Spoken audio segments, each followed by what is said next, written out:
Eileen Barr, 1138 Mosaic Drive. I would like to ask the board's help in making sure that the meeting dates of all the CROA committees are listed in a timely manner on the CROA website. I understand that the website is soon to be changed, but in the meantime, I don't see why it would be a problem to list right now, along with covenants and ARC, the dates for dog park, rec, and special events. I'm pretty sure that many residents don't know about the committees or what they do. How often does a discussion take place on the front porch, the back porch, some other part of the house that expresses surprise on why the board is voting on some issue? How did this happen? When was the decision made? It must be the famous back room. But the truth is that very often the first discussions take place at a committee meeting. Committees are designed to have 5 to 7 board-appointed members, but the meetings are almost always open to all owners, and conclusions are advisory. In other words, a great place for the community to put in their 2 cents and a wonderful way to get involved. But residents can't come if they don't know where and why these committees are meeting. I would love to see the return of a calendar to the website with all events and meetings shown by day, date, and time. Thank you. Thank you, Eileen. Nobody else has indicated they wish to speak. Is there anyone else who would wish to speak? Owner's comment period. Seeing none, can we verify that the meeting's been properly noticed? Yes, it has. And verify a quorum? Yes, you do. Thank you. Let's do the Pledge of Allegiance. I pledge allegiance to the flag of the United States of America and to the republic for which it stands, one nation, under God, indivisible, with liberty and justice for all. So I'll now formally call the meeting to order. We have a motion to adopt the agenda. Thank you, Debbie. And seconded by Kevin. Approval of the minutes. We have 3 sets of minutes that have been posted. One is from a workshop May 7th, second workshop May 21, and third is our last full board meeting, the 30th of May. We have a consent agenda for adopting those. Jackson, looks like you're ready to speak. No. Okay, you're not. Do we have a motion for a consent agenda? So moved. Thank you. Second? Second. Thank you, Debbie. Any discussion on those minutes?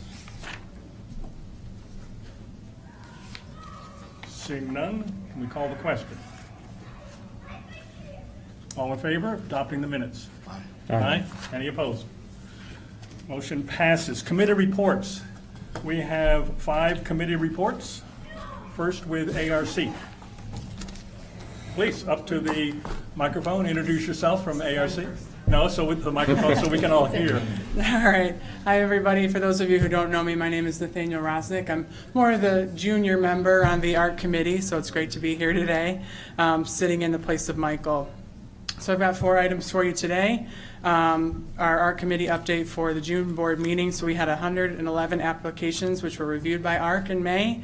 107 were approved and 4 were declined. The top ARC requests in May were roofing, we had 18, landscaping, design and planning, we had 17, and painting exterior, we had 13.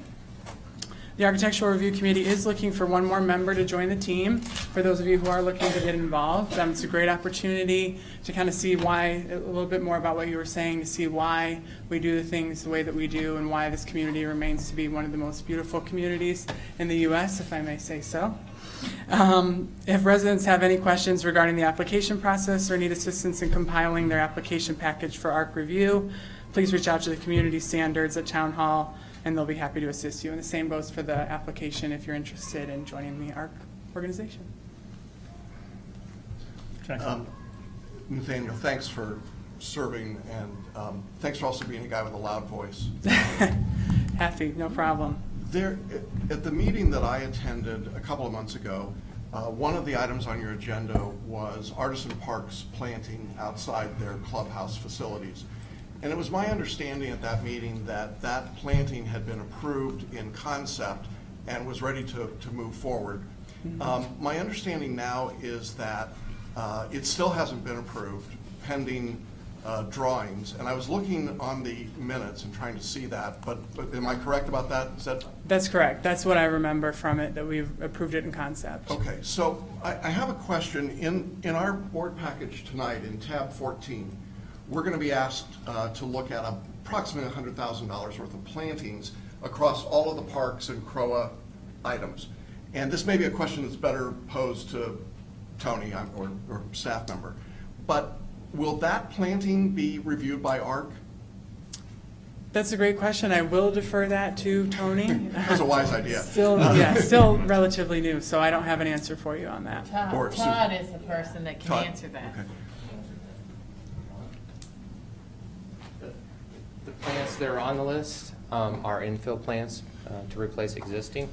So therefore, we would not go to ARC for approval on those. It's like, Okay, so here's my like question. kind, yes. Okay, so my question is, what's the distinction between what Artisan Park is doing and what you're describing? In other words, this is still for a CROA-owned property.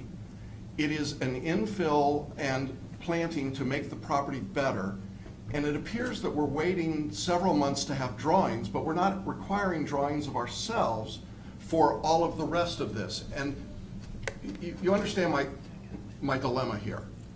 I do, Okay. but Yeah, I let's can't go really through speak it. on that because I don't know what. I think I've Artisan's got doing. this, and you can correct me. Go ahead. It's a new design as opposed to just infill of missing plants. Which would have been previously approved. So he's just replacing what was there before with the same. Artisan's asking to make a change with new plants. So that needs to be reviewed. So, to be clear, the item that we're going to be dealing with later in the meeting will be nothing new, simply replacement of plants. Correct. And therefore, we don't have to have ARC review of that. Right. Same with your house. If you were replacing a plant that just died and you're putting the exact same plant, you wouldn't need to go through ARC again because it was already there.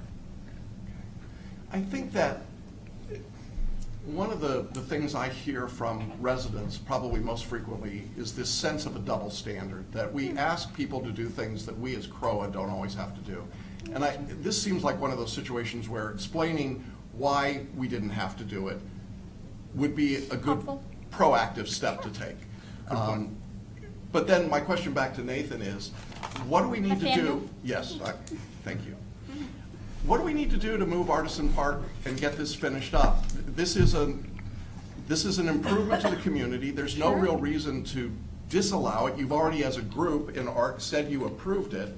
And here we are now 2+ months later, and it's still not started. So Right. what would it take? A plan to show where the plants are going and the quantity and the gallon size, which we haven't received yet.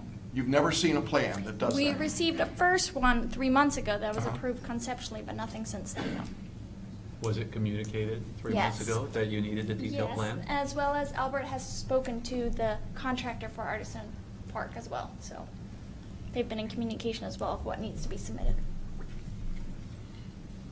and I want to make sure it's clear that it's understood that it's not a double standard. If any homeowner wants to replace the plant like for like, they certainly can do that without having to go through the ARC process. If they want to change the plant style or the configuration of their landscaping, then that does require ARC. And that's not a CROA rule, that is a governing document rule. That's directly from the governing document. So if Artisan Park had simply said, we want to put in the same plants again, Then they You could wouldn't need to move forward. submit. do it, right? Correct. okay. You got it. Okay. Thank you very much. And also, I would like to add that we are here willing to help them in any way we can. If their contractor wants to come up and ask for Tony and her team's help, we will absolutely help them with that. Anything else? Any other questions from the board or comments? Okay, thank you. Thank you very much. You can stay for the whole meeting. Until next time. Smart move. Good Not to evening, call ladies them and out, gentlemen. welcome, Stephen Frauenfelder, Chairman of the Covenants Committee. During the month of May, the Covenant Standards team conducted 900 inspections and re-inspections on single-family and service area homes. In addition to those inspections, there were 95 resale and follow-up inspections, 271 new and completed ARC projects. There were, in the area of property owner notifications, 26 emails were sent for minor items, and 152 letters were sent for major items or multiple minor deficiencies. During the May Covenants Committee meeting, 9 properties were reviewed by the committee. 5 proposed fines were rejected, 4 proposed fines were tabled for 30 days, and 0 proposed fines were confirmed. Areas of emphasis continue to be by the committee to follow up on properties with Hurricane Irma damages, preparation and cleaning of properties for the summer, be it the rainy storm season that we have now. The inspectors continue to drive through the community, conducting routine inspections every 6 weeks on a rotational basis. They have reference materials with them to assist property owners if the property owner has any questions for them. The Community Standards team also is ready to work with any of the property owners and their representatives here at Town Hall. But communications with Town Hall is key. That's something I want to continue to repeat over and over again.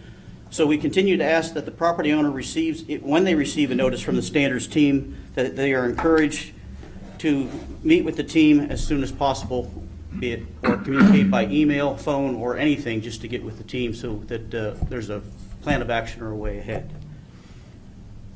The committee continues to thank everyone for their hard work in trying to keep, not trying to, but we are keeping Celebration a beautiful place. Any questions of the Standards Covenants Committee? Steve, how are those fining categories, the new ones working out now? Do they seem to be, is there any, the new ones that, remember when we consolidated? We consolidated down to the 6. Yeah, they're working out very well. Instead of us seeing to, work multiple things in those areas in which we brought them together and bin them into those 6 general areas. Any changes you see that may be needed to those? To those finding areas? No, not at this time. Okay.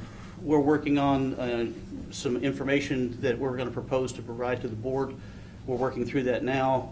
Next meeting that we're going to review it, and then we've already had our liaison, Jack, sat in our last meeting. He thought very positive of that. It provides a little bit more detail. Okay, any questions of me? Your articles are continuing every week, every month in the Celebration News? Yes. For the foreseeable And future? we're also going to actually start putting in some more Good. Focused areas. That's very helpful. Similar to one of the things is property owners, they also need to do things, tree trimming that, that overhang in public spaces, be it sidewalks and alleyways and, and to do those particular things. Good. Okay? Yeah, thank you for that. You're welcome. Thank you. Thanks, Steve. Next is events.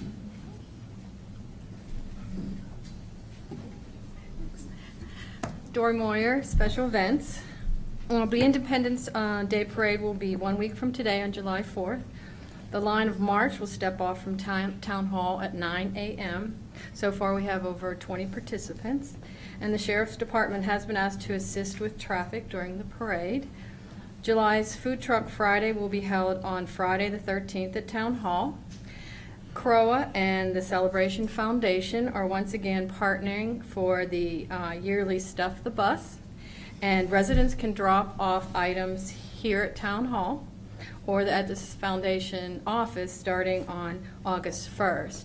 And they can also bring items to the Food Truck Friday on August 10th. Additional details of items that are needed are in the Celebration News July issue. Also in the July Celebration News, you will find the announcement for this year's Founder Day concert headliner. You're not going to find it out yet. Another exciting addition to July Celebration News is the first time ever 4-day winter holiday section. For it is never too early to start planning for the holiday here in Celebration. And that includes a special holiday concert, as I mentioned last month, on December 5th. But don't look to me to give anything away tonight. The official announcement regarding the concert will be on July 25th. However, I can fill you in on a few details. This will be the band's only Florida appearance. The lead singer is a national recording act that will have played in front of 750,000 people by the time they get to Celebration.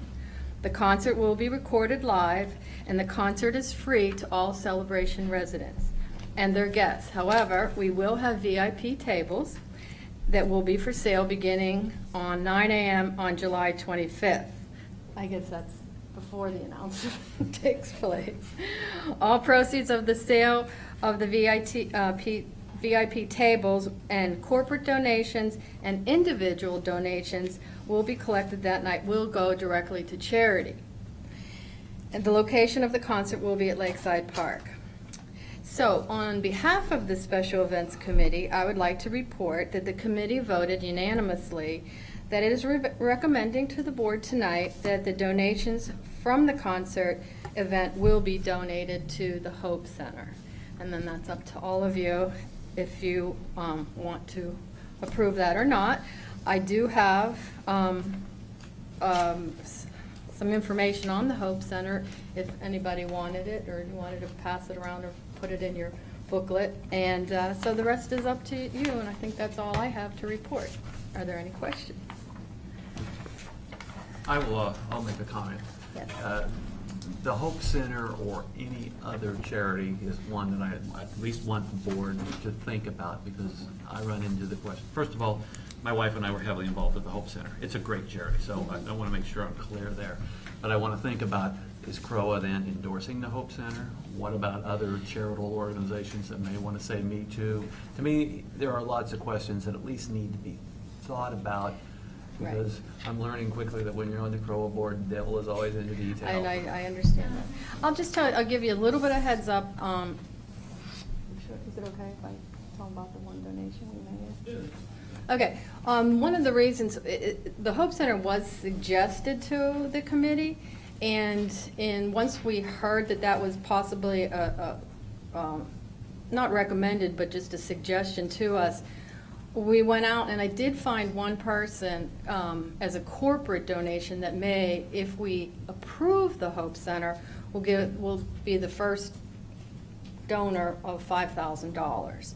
So that was kind of the, and at our committee, I mean, Eileen had suggested different, we had different people that said, let's talk about it. And this company basically said that's who they were thinking of. So we thought we could showcase the event, give them a table as a corporate donor, and that present that to them directly at the concert that night, as well as the tables that we sell, that we're hoping to have like 40 round tables and some long tables. We're meeting on Friday to go over the logistics of where everything's going to go and how many tables we can actually have. And then any other persons that would like to donate themselves to the charity would happen that night. So that is why we sort of went with this, because again, it's still tentative, because I told them I can't say who it is, and I can't tell them that's who we're going to go with, and they can't come back and tell me yet, because once it has to be proved here before it can go to them for their final approval. Can I also add, I could see it being problematic if you were taking operating funds and donating it to a charity. I think if you're going to approve this, it's important that you advertise when people pay for a table or they want to give a donation, who it's going to, so that they know up front if they're going to buy a table or they're going to give money, that it's going to the Hope Center or whatever charity is selected. Dory, do you think that corporate donation would not be available if it was not the Hope Center? I don't know where the board's going with it, but what do you think? I would say there's a very good chance that they will not participate at all. That they said this is the one that they would have chosen as a holiday donation, and since we were thinking of it, they said, well, we'll do it on behalf and we'll do it that evening. So other than that, they've told me some that they would not do because they've already done, and but they, so it's. What is your drop dead date for feedback? I mean, you're announcing on July 25th everything, so you want by July 15th? I mean, just, and then the board can kind of react to that. Well, I guess they're waiting on me to go back to the company and put in a request. So it's, sooner we do it, the better, but I can ask and keep our fingers crossed, and if not, and you go with someone else, then maybe they'll probably do it on their own anyhow. I don't know what the history has been of, I know this is a one-off kind of event. Mm-hmm. Have we, as a community, done an event and contributed funds to charity before? Well, we've done events, for example, when we did the Savor the Flavor 2 years in a row, we raised money for the Celebration Health Hospital, where the funds that we raised went directly to the children's waiting area, because they don't have an emergency area for the children, but they had a children's emergency waiting area. And if you go in and see all the paintings on the wall and all the decoration, 2 of our special events went to Okay. that. So we have done that. Yes. Have we ever donated to the Celebration Foundation with the idea that it was an umbrella organization that would then distribute funds in various places? Not to my knowledge, not directly. Was there any discussion at your committee meeting about donating to the foundation instead? The person that's donating said they would not, because they already do. They already contribute to the foundation. Okay. I have a silly question, and excuse my ignorance. If this individual wants to make a donation, It's a company. Mhm. if this company wants to make a donation, they are more than welcome to making their donation Correct. directly. It's Directly. just, if we happen to do this event, they will funnel it, and it will be signed off by Celebration, I'm just a little confused how somebody with a large donation is making the call and Well, not giving the CROA board. It's and the community. networking with friends, and it's networking with people we know throughout the years. And when I approached this person, they said, oh, well, wait, well, maybe I can help out. And then what we had talked about with JR is that perhaps if they wanted to do a sum like that, that they, we would showcase it sort of, and that it would be part of the concert where they could pass the check over to them for this event. And then at the same time, perhaps, as the foundation often does, that spurs other people to want to help. And that we would talk about the Hope Center and how it helps the residents, on 192. It's helping neighbors. So we just thought that if we use this as a time, that maybe more time, especially this time of year, that more people might be willing to help, because it is, it's neighbors nearby. It's I've in done it Osceola myself. County, it's not going, outside of the county, but, yes. I've done it myself, so I just want to make sure that the decision is made for the right reason, not because somebody will cut a No, large check if this is the well, I will decision. tell you that the suggestion was made to the committee prior to me ever discussing it. And they said that we'd like to perhaps, and I think at the last meeting I mentioned it, and then somebody said, well, why not another charity? Why that charity? And so I had to go back to the person and say, it has to go before the board to be approved. All we can do is make the recommendation. So basically, it's in your hands as to what you would like to do, and that was just the one that was brought to our committee, and we read up on it and reviewed it, and there's so many out there. So the proposal is from the committee, recommendation from the Special Events Committee is to have the Hope Center as the charity for all the tables and other donations. That's correct. Okay. And so we can decide that tonight, or we can defer that to our July 16 workshop. July 2 is already 100% budget.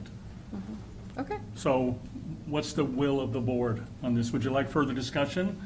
I would like to defer it. Defer it till July 16 workshop? Is July 16th adequate? Will that be sufficient for you? Well, we'll just wait and see. I cannot say. But it's okay with the committee. It's okay with the committee, Okay, so we'll do that as a discussion item, July 16th. Okay. Sound good? you. Workshop. And that'll be in time for the tickets going on sale. Was it July 29? July 25th, okay. So we got 9 days there. Next committee, Recreation. JR. Recreation Committee met earlier this week, did not have a huge agenda. They did approve 2 new program partners, an Art Mysteries and a Tai Chi program that are expected to start up in the next month or two. They also approved the renewal of the Brazilian Martial Arts and the Academy Martial Arts, I think both of which are on the agenda to be approved tonight. We had discussed briefly about an open house for program partners.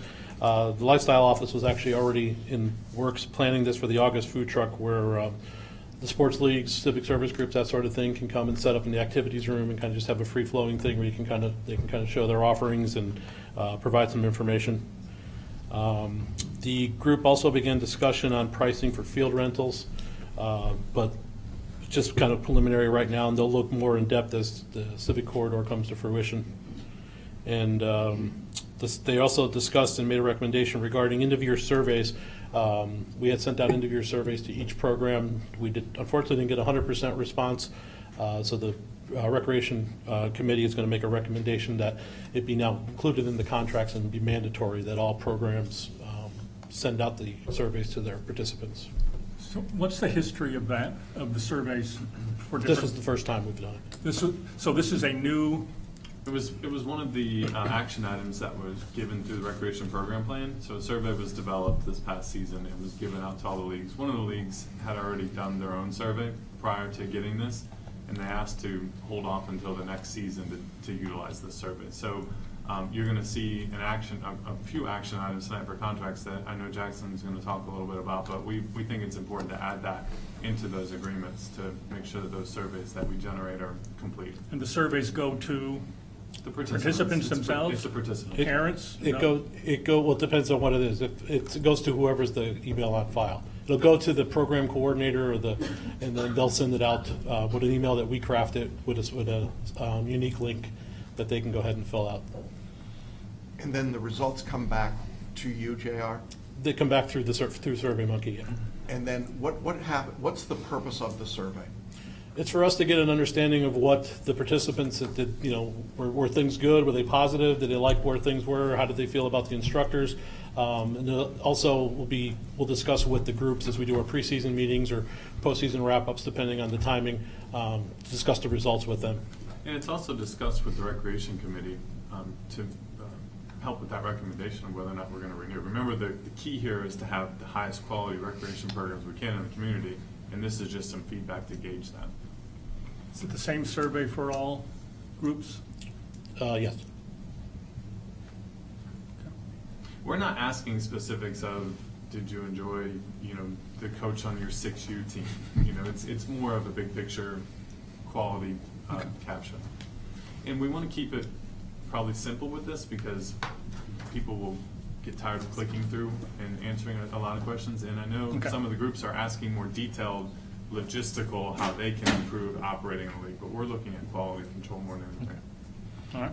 And just to clarify, we're not capturing those email addresses. We're actually just giving the organization a link that they put into their email and send out to their mailing list, correct?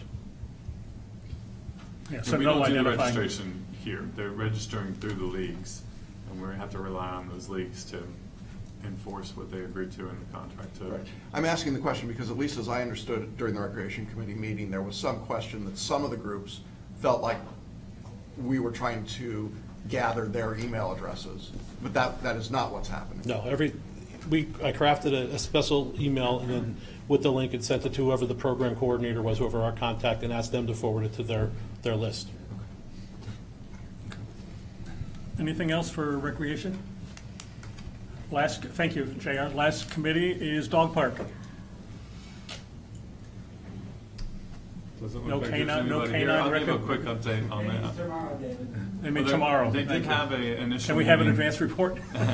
No. No, I haven't been to a meeting. They did have an initial meeting last month, earlier this month. The biggest item for them to discuss right now, the most important, is an enforcement policy for the rules. So they're reviewing the rules. That was their homework, review the rules, and then Dory has actually put together a template of an enforcement policy that they were reviewing also and providing feedback. So the meeting tomorrow will be regroup and talk about what they looked at over the past couple of weeks. And each of these committees has, which the board authorized, I think 2 meetings ago, has a scope of work, and those were all updated, so it wasn't just last year's. Each of them had additions with what their responsibilities are. Okay, we have 2 affiliate reports. One is the CCDD, and do we have a report about a recent CDD meeting? I'll fill any Okay, in on thank you, that. Jack. Yeah. Welcome. No, I attended that, and as per the request of the board, I asked them to appoint a liaison for the events task force, and that was David Rose, and also for the Mattamy Homes, our group for that, and that was going to be Floyd McCollum. Okay, good. And the other affiliate report is the Events Advisory Group, and I'll turn to Jack for that one. We are going to have our first official meeting on Monday at 2 o'clock, so we just set that up. Okay. So we've gotten everybody agreed to it, and that's going to be comprised of Vaughn, myself, Steve will attend, and David Rose, and Mike Nunez. And JR will be there. And JR. Okay, very good. Financial review, Brian? Sure. I'll make this really quick tonight because there's not huge change. Stick. Let me make sure that Jackson can see it over there. Pick on the old. All right, Yeah, so let's not worry about this. Where we're at is revenues are fine. We're about $24,000 over budget through May on revenues. We're about $42,000 over on expenses. However, expenses include depreciation, and depreciation was not in the budget. So the budget was really done on a cash-on-cash basis. So I think from a cash perspective, we're almost exactly even for the year. I think we're in good shape there. We're on budget. Things are working well. If you go to that page 2, so let's just skip page 1, go to page 2. Reserves? Yeah. So here, we'll touch on reserves again. I think this is probably the more important part of the story anyway.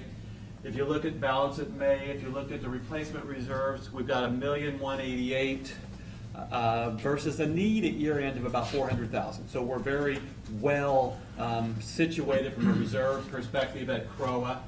If you go here, again, capital improvement, which is really for the projects like the athletic fields and stuff like that. Contingency, if it's like we had a hurricane, surplus is just surplus. So we've got about $4 billion. And as a refresher, what I did is I said, okay, we got a budget. I just on the previous page, it said we're pretty much on budget. So I said if we stay on budget for the rest of this year, and if we paid out $4.1 million for the athletic fields, which at this late hour, we're not going to pay it all out this year. That's almost virtually certain. I think it'll pay out over the next 12 months once it kicks off and the Army Corps of Engineers gets done with turtles. You know, we can reallocate. If it were hypothetically all paid out this year, we'd end with non-replacement reserves of about $500,000. So, you know, puts us in a good, solid position. We had a meeting being Steve, Jack, and I earlier this week, really starting to work on the Parks and Rec plan and financial stuff going into 2019. I mean, we're rolling comfortably an extra $1 million a year into that account. We talked a lot during the financial presentation at the last meeting about, you know, priorities with this upcoming budget cycle and how if no county money is forthcoming, we're probably a couple, 3 years out from community center, stuff like that. So we're still in the same place we are. We do not have a further update on the $4.1 million. We're still waiting on feedback and requests from proposals. But from a financial perspective, we're in good shape and where we were before. Any questions from the board or anybody? Thank you for continuing to keep that up to date and for keeping us up to date in an understandable way. Thank you, Brian. Management report, Steve. Yes, I'll start with Comcast. At one of our last workshops, the board requested that I reach out to Comcast to try and set up a meeting with the condo associations. I have reached out to Comcast through email, and I've talked to their representative, their customer account representative, who's here on site on, I believe, June 19th. Their response was they were talking amongst themselves and they were going to get back to me about a date and time that we could do this. I've not received that yet. Haven't reached out to the condos yet because I'm waiting for the actual confirmation from Comcast first, but I will stay on them, and if I don't hear anything back within the next day, I'll reply and see if I can push for a date. Yes. Just generally about Comcast.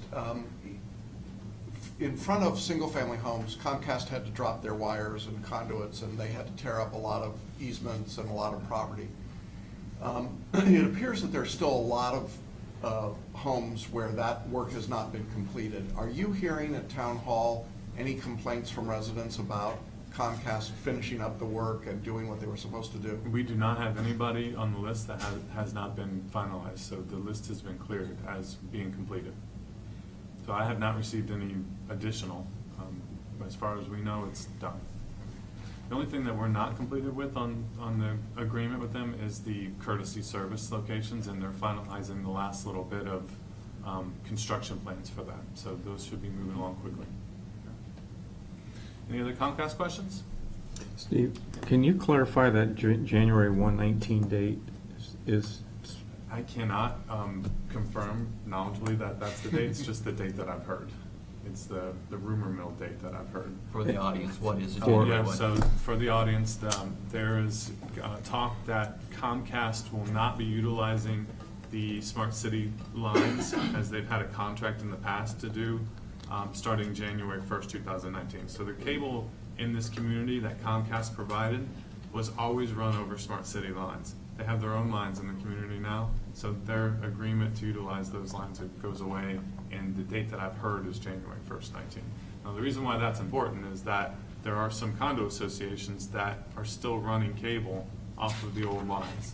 So what we want to do is have the conversation to determine how they're going to transition to be able to provide those services. And the lead time is about 4 to 5 months. That's what they're saying for the construction, about 4 to 5 months. But we don't know if Comcast is working on a side deal with Smart City to continue to provide cable in the condo associations. So that's what we're trying to find out is what's that solution for the condo associations. And I see that Smart City continues to send out emails asking for people to renew for various periods of time, at 3 years, whatever it happens to be, at a very certain price. Is Smart City still going to be available to the residents, the residential homes, after January 1 of 19? Smart City laid their fiber infrastructure in the community before Comcast did. So they do have their own fiber infrastructure here, and I have not heard anything of them not being able to provide services. Okay. Dave, you got it. Kathy Charleston, 1243 Cable Loop. Just addressing the condos, because I work with them a lot. For a fact, I know that Marisol has been working extensively reviewing every source of live streaming, DirecTV versus DirecTV Now versus, they've got a spreadsheet. They're doing a great job on that. They're objecting mostly to the Comcast at this point, wanting a 5-year agreement. Right. So they are dealing with it. And Water Street has sent out to all of us that have businesses or homes in Water Street. They are reviewing that as well because of their need to go through McAdam and put up their boxes.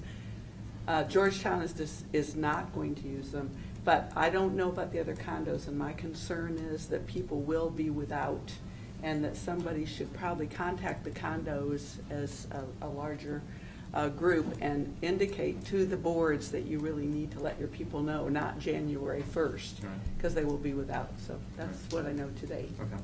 Well, and as soon as I get confirmation from Comcast, I did ask them, what is that cutoff date? Because I don't want to scare the condos if we don't know for sure that that's the date. I want to make sure it's clear that this is the date that I've heard. So you're trying to convene meetings with Comcast and the condo associations. So then it's up to the condo associations to determine for themselves, through whatever protocols they have, which might be a majority vote of homeowners, Right. as to what direction they're going to go. And they may choose to not go with Comcast, and then It's no different it's than however it gets handled than where locally. they were prior to Comcast doing their fiber overlay. They always have had the option as a condo association of whether they want to go with a bulk agreement, a satellite dish, an over-the-top option.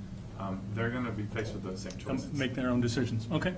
Other management report items. The next item is Civic Corridor Athletic Fields. We're moving along on schedule with the permitting process. County has reviewed and provided comments. Still waiting on some additional comments from TCC. Reedy Creek's approved. So there are no other issues with permitting at this time. We're moving along the lines of getting to that Army Corps of Engineers permitting, and we'll know once it's submitted if there's going to be any obstacles or any time extension to this. So every other permitting process is moving along nicely. The other update I have is the RFP is out on the street for the concession building, and we should have some proposals for you to review and approve at the July 25th CROA board meeting. Steve, just one thought. That link that you had to the timeline that was provided by Hanson and Walter, if you look at page 2 of that, items 35 and 36, they're showing a 10, 13, 19. That's the time. worst case scenario. I know, but it should be He's 10, 13, showing, 18. For the Army Corps approval? Yeah, it should be 18. Okay, I'll look at that. Yeah, both those. Just for the sake of saying it one more time on recorded TV, we still need the Army Corps. It can affect us if the Army Corps takes the whole summer. The fields could not be ready until the middle of next year. I mean, it could be June of next year. So people in the public need to understand that, there were people who were hoping it would be ready at January. That seems impossible or highly unlikely, and it could be 6-7 months after that. I think it's important that the community does understand that there's a possibility that it could drag out, but if it works out like it should, then it's still, our goal is still spring seasons for 2019. So they won't start back up, most of the leagues won't start back up until around March. All right, Steve, that wetlands mitigation, is that affecting the road? Or is it affecting just field number 3 or in the concession stand? It is affecting a small portion of the first field and where the concession building will be located. And could we proceed with the building can, of the road and? We can, and that will be part of the construction conversations. But construction, the notice to proceed will not be granted until all the permitting's done. So once we know about the permitting, then we'll give the notice to proceed. Once all the permitting, with the exception of the Army Corps of Engineers? I think that we'll have a good understanding from them of where we are with them. Okay. And that will be the guideline for giving the notice to proceed. Okay. And we're going to rely heavily on our engineer and our owner's rep that we've hired to give us their expertise on that. Okay. And then the last item I have is a meeting with Osceola County to discuss the interlocal agreement. I reached out to them, I did get a response, and the meeting's now scheduled for Wednesday, July 11th to talk to them about that funding and see if there are any other options available. And right now I have Mr. Anderson attending the meeting with me. Yes. So that's everything I have. I'd like to ask Todd if he'd come up and with Yellowstone and give an update on maintenance.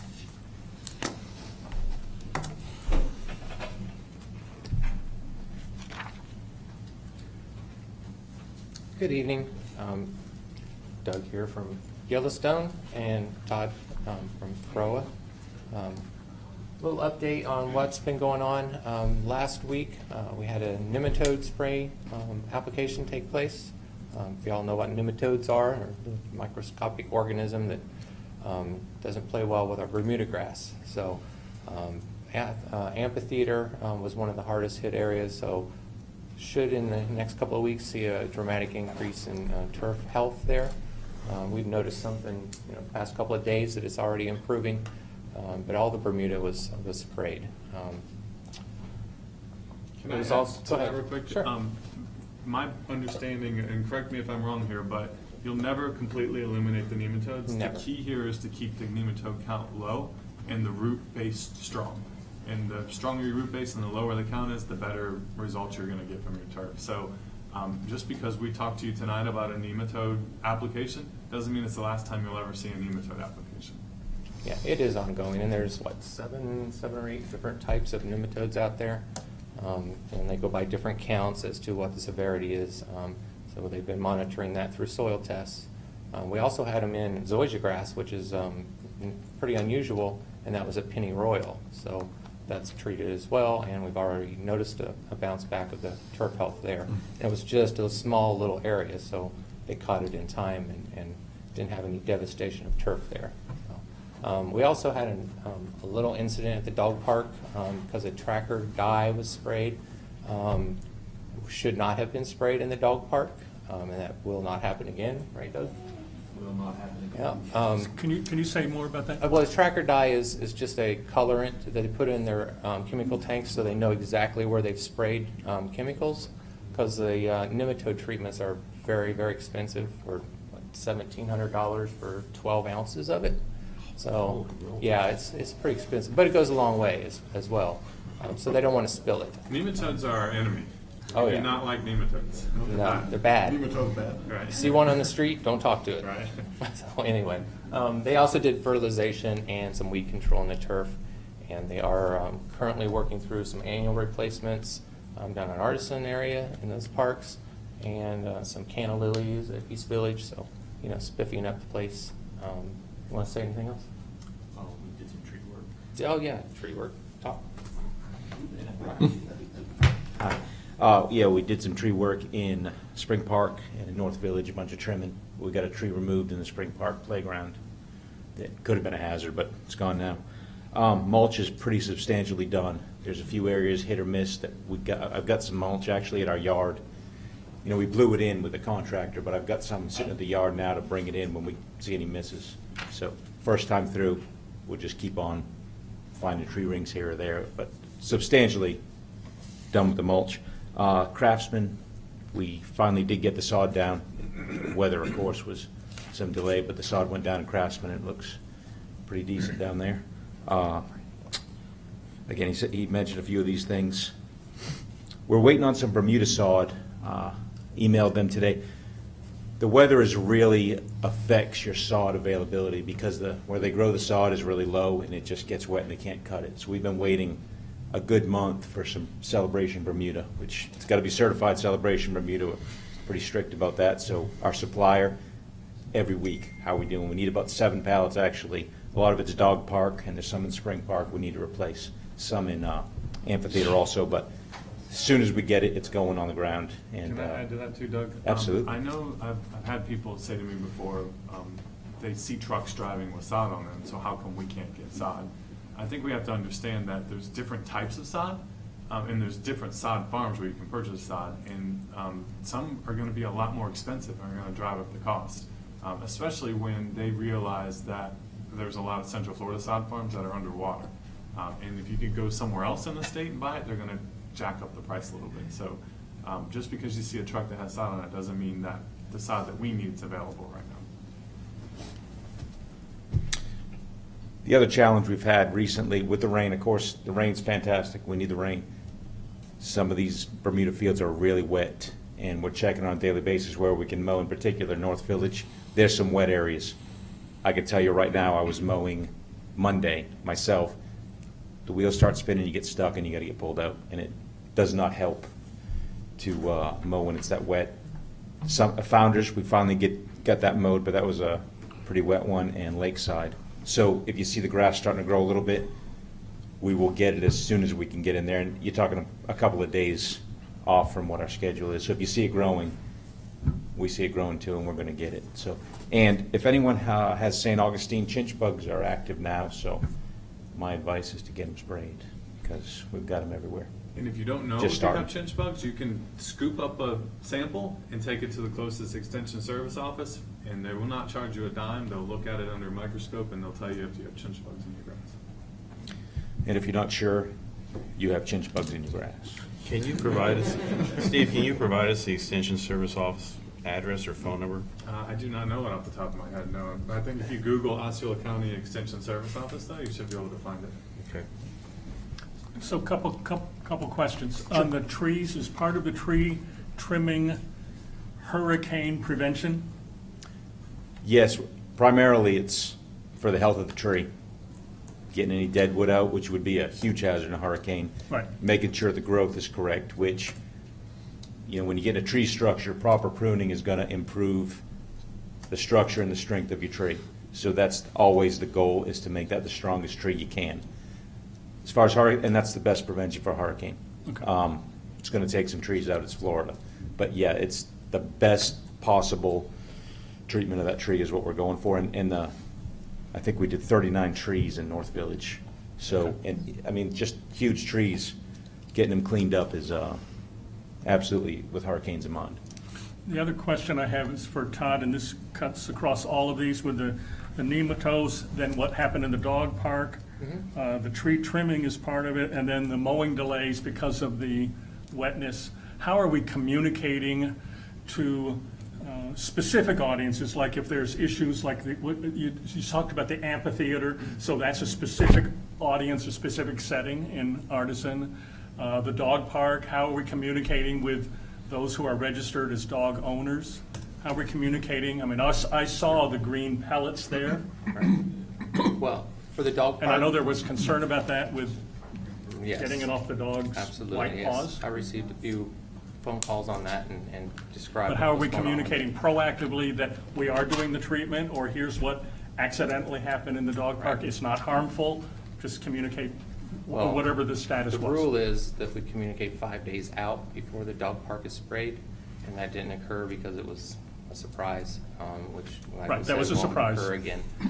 But the rule is they notify us, and then we put it out. JR puts it out on cell service and the website. So, and we put it in the bulletin boards at the dog park, so residents can judge for themselves when and where they want to take their dog to the park. And am I correct that the treatment that was put in the dog park was not harmful?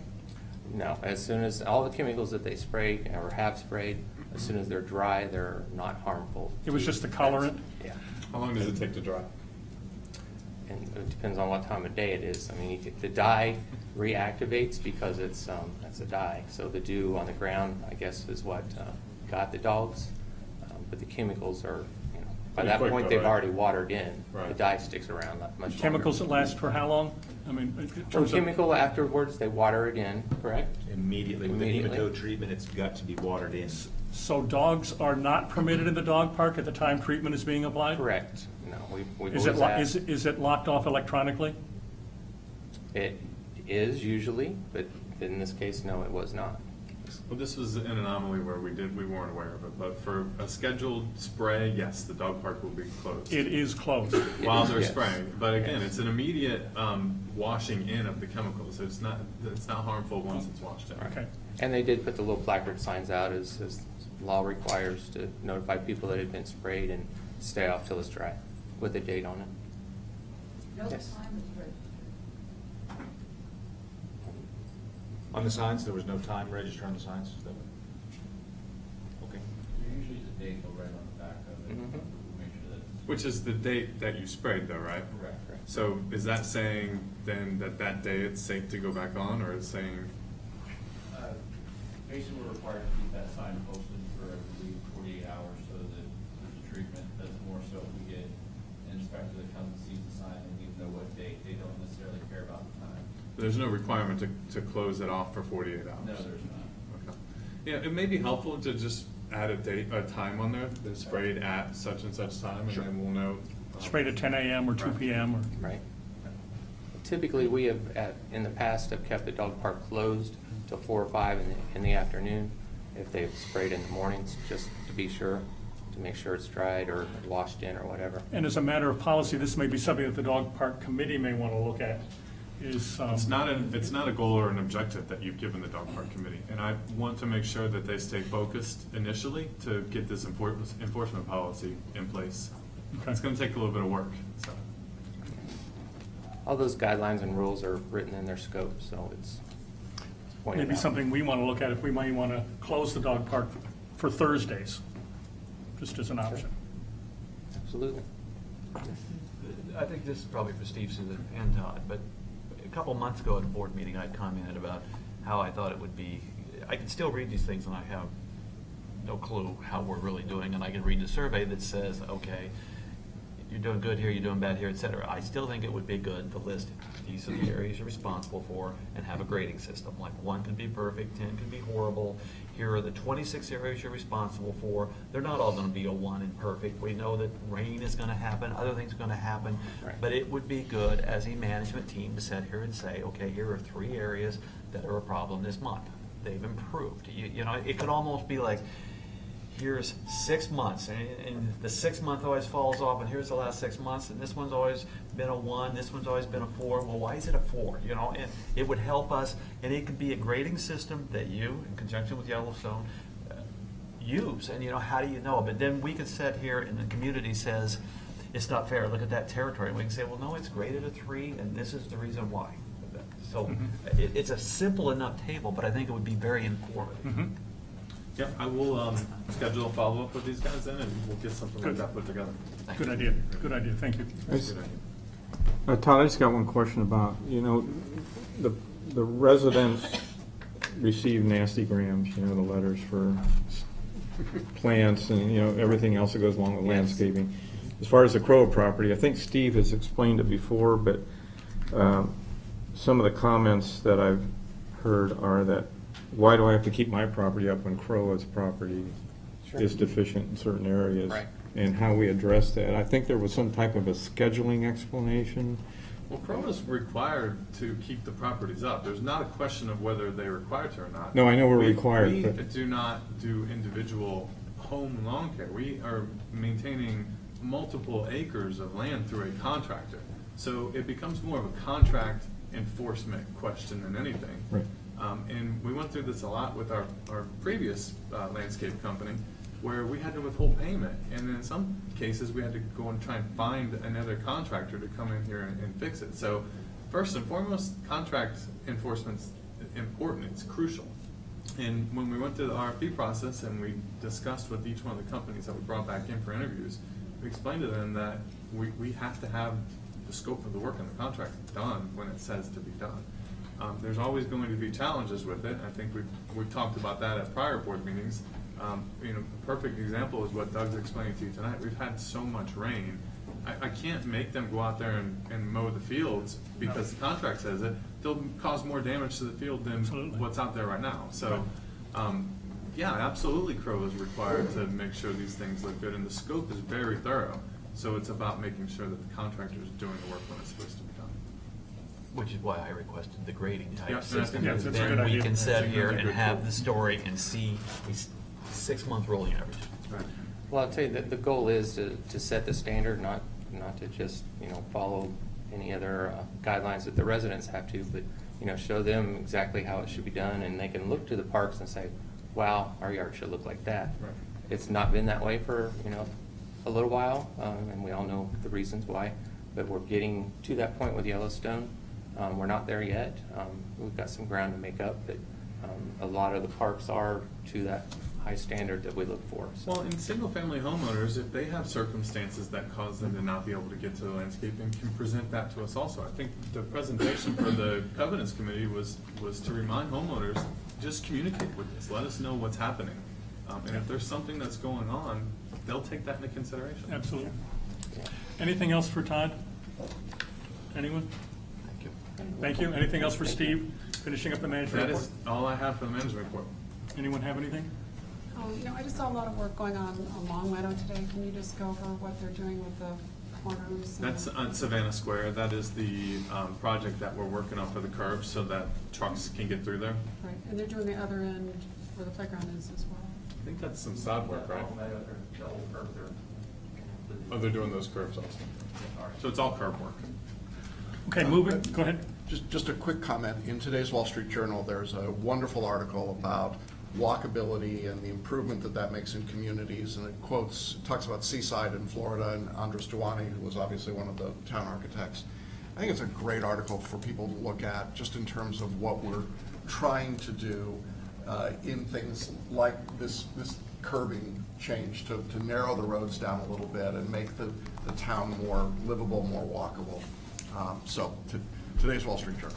Well, I think in our Friday Flash, we are advertising a meeting that the CDD is going to be having, and I know Jeffrey Mullen and Floyd McCollum have been working very closely with the county to address those exact issues. Yeah. It's 2 or 3 weeks from now. August something? Was it August? 16th, I thought. August 16th? I thought it was August 14th. Oh, it's 14th. August, that's Okay. right. Okay. Anything else before we move to action items? Okay, first action item, motion to approve an extension to completion of non-compliance items from Georgetown Condominium Association. Georgetown staff will be present, are present. Do you want a motion second, or do you want to wait until Georgetown? Someone want to make a motion? You still have to talk. They just Oh, my have to- name's Todd Melly. I'm the landscape manager at Georgetown Condominiums, and I'm here to ask for yet another extension. I'm almost done. We got building 23, 24, 25, and 15 and 16, and I'm finished. But, yeah, I think it's going to take, I'm going to say Labor Day, because I got plants scheduled, sod scheduled. I feel your pain. There's also a sod shortage. I'm having trouble getting St. Augustine Palmetto bad. Third week of July for 23, 24, 25. And I don't know if you guys are familiar with the contractors that did the drainage at 15 and 16 tore my irrigation gone. I think it's going to take me a little longer there to re-irrigate everything. So my irrigation guy is having shoulder surgery. If you guys remember a year ago, the same surgery I had, he tore his rotator cuff. Hopefully in 3 weeks he'll be back to work. I just need Andy's head because when they did all that stuff, he's capped a lot of things and done a lot of things that I need. But we'll get it done. That's the last little push. So, and I know we have, it was June, I guess they had told you. So I told him in our meeting 12 weeks the other day, but I think Labor Day, when I really think about it, we finished 30 and 31 today. I'm ahead of schedule there. I'm going to start demoing, which I was going to do next week on 23, 24, and 25. It's not going to take long, and we've hooked up with the temp service to push through. So Debbie, I heard a motion. Yeah, motion to extend. Motion to extend until Labor Day. Let's say Labor Day. Does that sound good? We have a second? Thank you, Jack. Okay. And I would say from management perspective, we didn't come this far only to come this far. They are almost done. Right. They just have a handful of things to do. I want to be done. And we received the update from Susanna today, I think,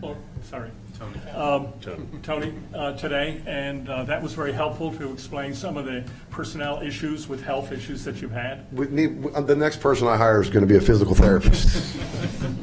The next person you hire is a physical therapist. And as a person who drives by there or walks by there often, the improvement is night and day. Yeah, so it's amazing. You come along, you are Thank you. that close. It's not a touchdown yet. Look, it's like there's the finish line, and it's You're just so close. slow motion here this last little So, bit. Any further discussion? Thank you for being Okay. here tonight. We need to vote. Call a question. All in favor? Aye. Any opposed? Okay, motion passes. You guys have a Thank good you. evening. We'll Thank see you. See you. See you Labor Day. See you guys. What is celebration sign? Is it just more expensive because it's got celebration? It's just a different blend of Bermuda.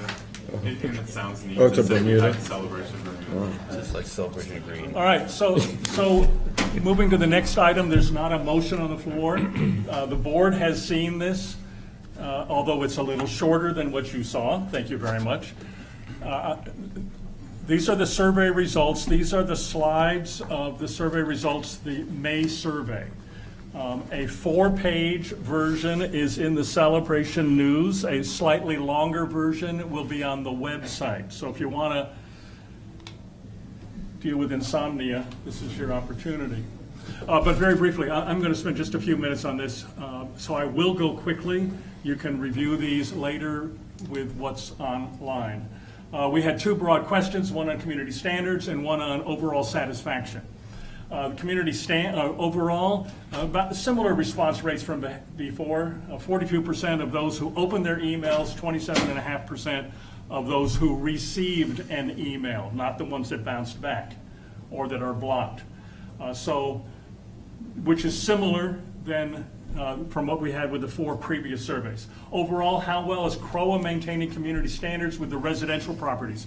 We actually, in the language, said we're not counting the non-residential. We're only talking about what we're responsible for as CROA, and that's the residential properties. If you look at the upper left and the bottom, so that is very well, which is a 5 on a 5-point scale, or the 4 is just under 40%. Mean score of 3.8 on a 5-point scale. So overall, good. It's basically almost a 4. How satisfied are you with each of the following? Those are all right around 3.5 on a 5-point scale. Overall process, information, timeliness, and so forth.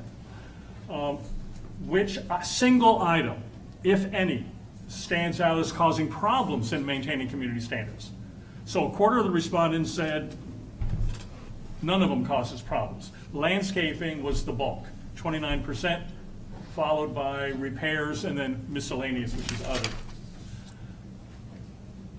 Of those, how extensive is the problem? So we said, it causes a problem, but how much heartburn does it cause for you? And those items that were itemized as other, the miscellaneous is 3.8, and then you can see how the others come out. Like landscaping was right at the midpoint, 3, in terms of angst. Do you ever receive an email? 60% of us have. 40% of you haven't.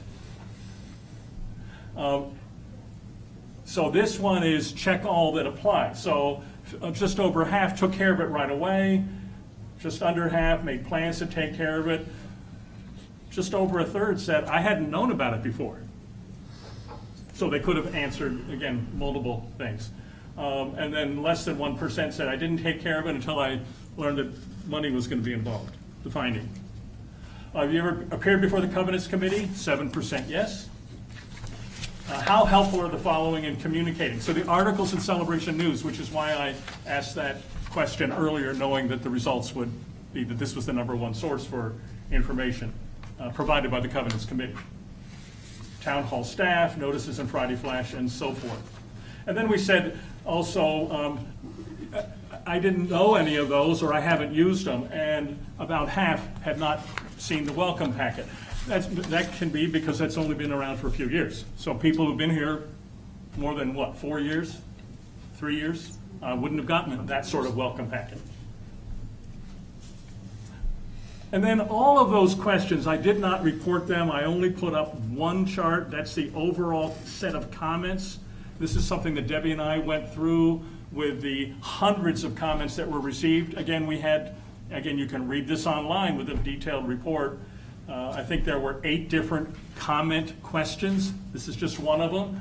And the biggest one, and I think Jackson was highlighting or referencing that more from his discussions around town, but enforcement and consistency was the biggest type of concern. 39 people out of 148 who actually provided a comment said that was their concern. And then there were some specific things like check out this address. And then the other question was a satisfaction question. We asked the same question 1 year ago. Identical wording. Here are the responses in 2018. Whoops, series name. That should be extreme, wherever that came from. That should be extremely satisfied, generally satisfied, somewhat satisfied. The yellow, the gold one there is middle, but here's another way of looking at it. So extremely satisfied was 46% of the 800 plus respondents. Moderately satisfied, 34%. Dissatisfied, 1.6%. So then if you cluster that in the what do you call it, the tan colored, generally satisfied, depending on how you take those 7-point scale and organize them. If you organize it this way, almost 81% are generally satisfied. But if you cluster it differently, then you have 91.5% have satisfaction. Now, if you compare it to last year, here's the small print. I'll show you that in the big chart in a minute. Here's the small print. So what you see is the absolute percentage change for extremely satisfied went up just under 10%. Moderately satisfied went down a little, but that's okay because they went either to extremely satisfied or somewhere else. And so if you compare those, here they are side by side. The larger, bolder, and italicized is 2018, and the line below that is last time. So there's your general satisfaction. And if you look at the dissatisfaction over on the left, dissatisfaction was cut by more than half. Satisfaction went up about 7% points. So that's the summary from the May survey. Again, we have comments and recommendations. These are the clusters. Read more about it online. And here's the demographic, similar pattern over the last 4 surveys prior to this one. I know the board has discussed this. Just want to make sure we have a public presentation on this. Any other comments from the board or Debbie on this one? Okay. Moving on. Next agenda item is motion to approve the outsourcing of the Celebration News to a magazine format by print to order. Need a motion. I so move. Jack so moves. Second. Second from Brian. David, do you mind if I give a little background Sure. here before Background is good. before the board discusses? In June of 2017, when we began discussions of level of service, the CROA board asked us to look at options for the newspaper. And one of those options was outsourcing. So in October, we came back through budget work session and we provided samples and had an initial discussion. And I believe at that time it was some unanimous head shaking to move forward with a little bit more understanding of what that would look like. Board's transitioned to a new board, and I've met with Brian Pencil to discuss looking at the financials and the numbers to that. We put together a chart to show what our actuals were for 2 years, and then our projection for this year and what our projection would look like next year with the newspaper, in-house or outsourcing a magazine. CROA board has discussed this at a couple of different workshops now, but management has asked that if we're going to continue with the newspaper, we need to get direction from the CROA board so that we can fill the staff positions that are open. And if we're going to move forward with the magazine, we need to begin working on the logistics of what that's going to take with the magazine. Okay. Discussion. Would it be worthwhile to just brief the audience a little on the numbers page? Can you call it up? And if you don't mind, I think that'd be helpful. You want to do it or you want me to do it? Why don't you do that? All right. I'll ask questions. I think when this was originally done, we prefaced as it's really not a financial decision. There's a lot more than financial into this. When you look at advertising revenue, you have, and that's the top line there. In 2016, you have 337, you got 305. You're down to about 240 this year. We're in a situation where we no longer have a person, an employee who's working on it. JR kind of does it in his spare time. And then 300,000 were projected for this year. There's a series of expenses that you just go through if you run a newspaper. If you look at 2016, though, from a bottom line perspective, we made about 32,000. We made about 46,000 in 17. 18's down to about 5,800. Some of the advertising's down, definitely. Some of the costs are going up. Pro forma 19, we had it about break even. If you compare it to the magazine, the way the magazine's going to work is basically we get $1,000 a month, or we get 5% of revenues. So 5% of 300,000 is the 15,000. With the magazine, what you're really getting is you're getting pretty much that fixed revenue. The expenses that we show underneath the magazine are an allocation of internal cost, because we as CROA, CCMC, have responsibility for content preparation. So that's what you show there when you show a loss. When you show the income side, on the other side, that requires hiring an employee. There's a graphic design individual on staff today who would be retained. So from the perspective of this, I think what really drives the decision is the magazine better than the newspaper? I think the advantage of the magazine is it's a more professional looking product. Certainly the newspaper comes out more frequently, gives you more content, and we can get opinions here in a minute. But if we're going to, this is not a decision that we should make and then change our mind in 6 months. We should either be in the newspaper business or be in the magazine business. And that's kind of where we ended up. And that's kind of the background. I think one of the other questions I've heard is, well, can we just do the magazine in-house? We cannot afford the printing costs to do it in-house at the same level that an outsourced company can. They have mass production of magazines and they get a much better deal for printing. So we would not be able to provide the same amount of copies to the community, and therefore the advertisers don't get as high a return on their investment as they do with the more copies that are submitted. Let me ask a question on the numbers. We learned, I think it was our workshop last week, that newsprint cost has just gone up. It has, around $6,000. Is that reflected in here or not in here? Did we add that? The 6%, Yes, it's in that's the why red it's in numbers. red. So that's why it is reflected in here? So, and we don't know where that newsprint cost is going to go in the future? I believe it has something to do with the tariff taxes, and that's why it's going to go up. And there were some comments about going green as well. The magazine, as far as recycling goes, JR? It's 100% recyclable. Recyclable. What was the last year that we had a staff member focusing on advertising? It was October of 2017. We have not filled the position since. For one, I think, for almost a year? she was out for some time before Well, that. there was some family medical leave prior to that, but October was the official date. I'm just trying to compare apples to apples to see when we had somebody devoted to it, what the Right. income and expenses were compared to. So a question on that is, does it take a full-time person to do advertising? A full-time person?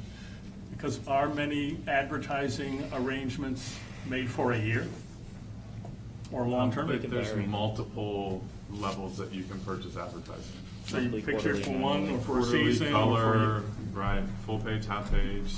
Does it 1 month, 6 require a months. full-time person, dedicated, Yes. 100%? It does. Yes, because we have billing and collection and everything else that goes along with it. Does billing And- go through here, or does that go through out in Arizona? No, it goes through here. We do all the work through here. And right now, it's the work that was being done by this full-time employee has been dispersed to others in the office to accommodate. Should that billing be done here, or should that be done in Arizona? No, we are That is doing the 100% collection of all the revenues here. This isn't the assessments, this is revenue specifically for your newspaper. Could we get some,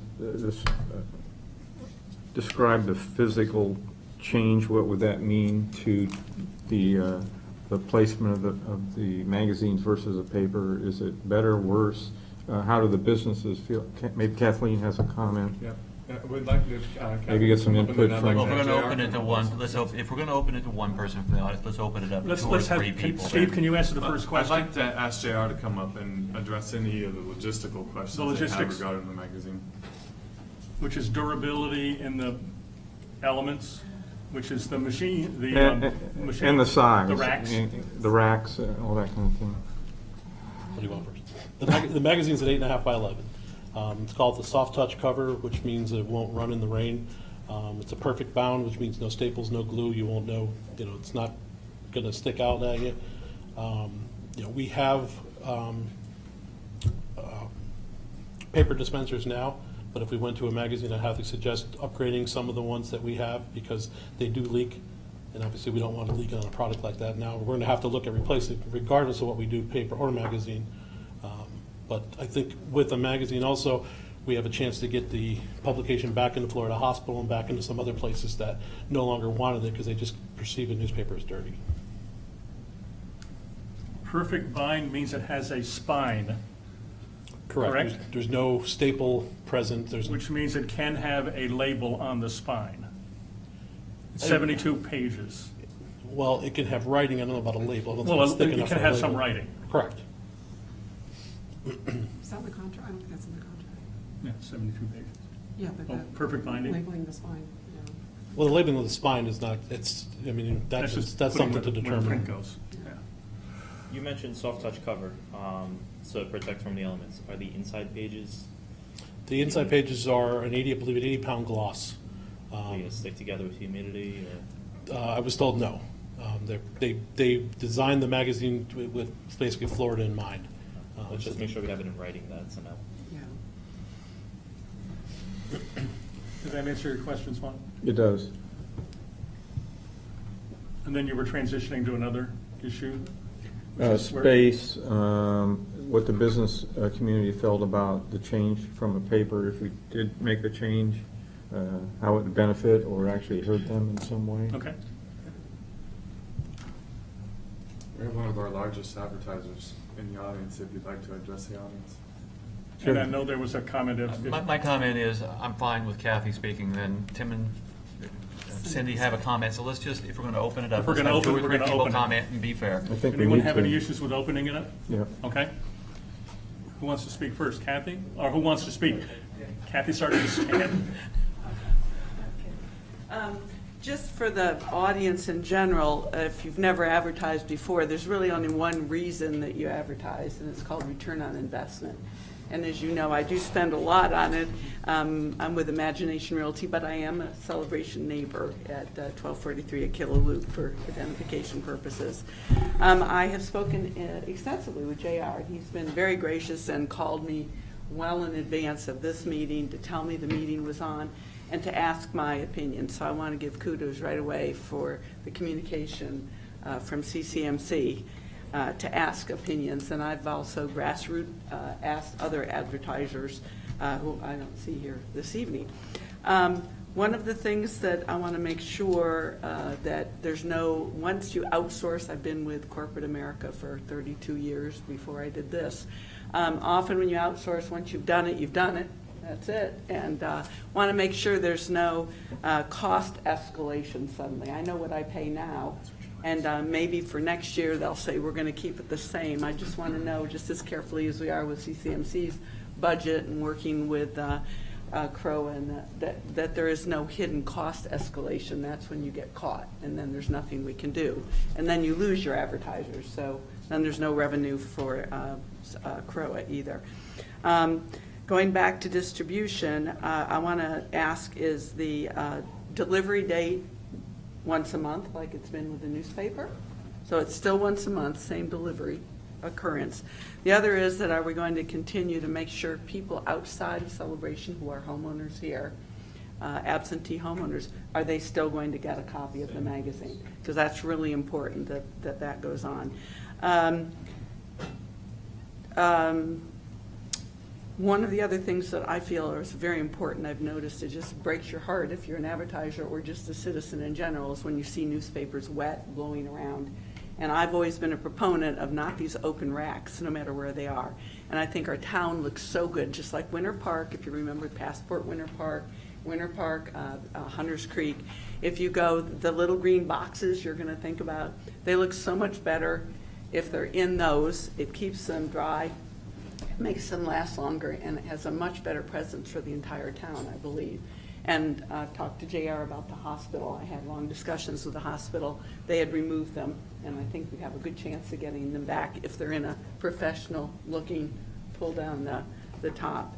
I think that's about it. Durability, sounds good, everything I've talked to JR about. So really it's to make sure the distribution is out there, and that there's no hidden costs that escalate once we've made this decision. Other than that, and he said that they're going to make sure that, in my case, it just happens to be real estate today, who knows tomorrow, but that you put like types, for example, real estate shouldn't be hit or miss, spread out throughout the magazine. It's too hard for people that want to come look at real estate versus restaurants versus something else, and JR assured me, as far as he knows at this point, that they have agreed that they will have the sections bifurcated so that we know where to look. If somebody's in a hurry and wants to just see the events, they know where to go.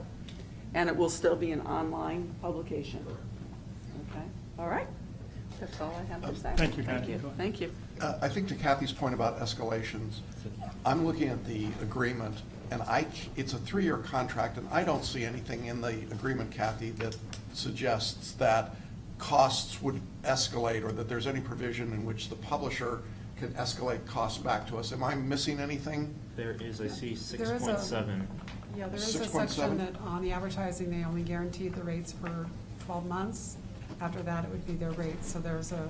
Those are advertising rates. Those I'm advertising- They'll talking about guarantee any the current cost contract. to us. Oh, the cost. For advertising rates. Any current contract, they will honor, and then after that, they've taken a look at our rates.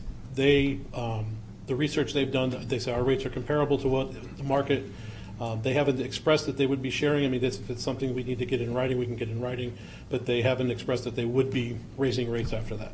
And when's the last time we raised our advertising rates? Before I got here. It hasn't been since I've been here. They It's are 4 years expensive, now. though. They are up there.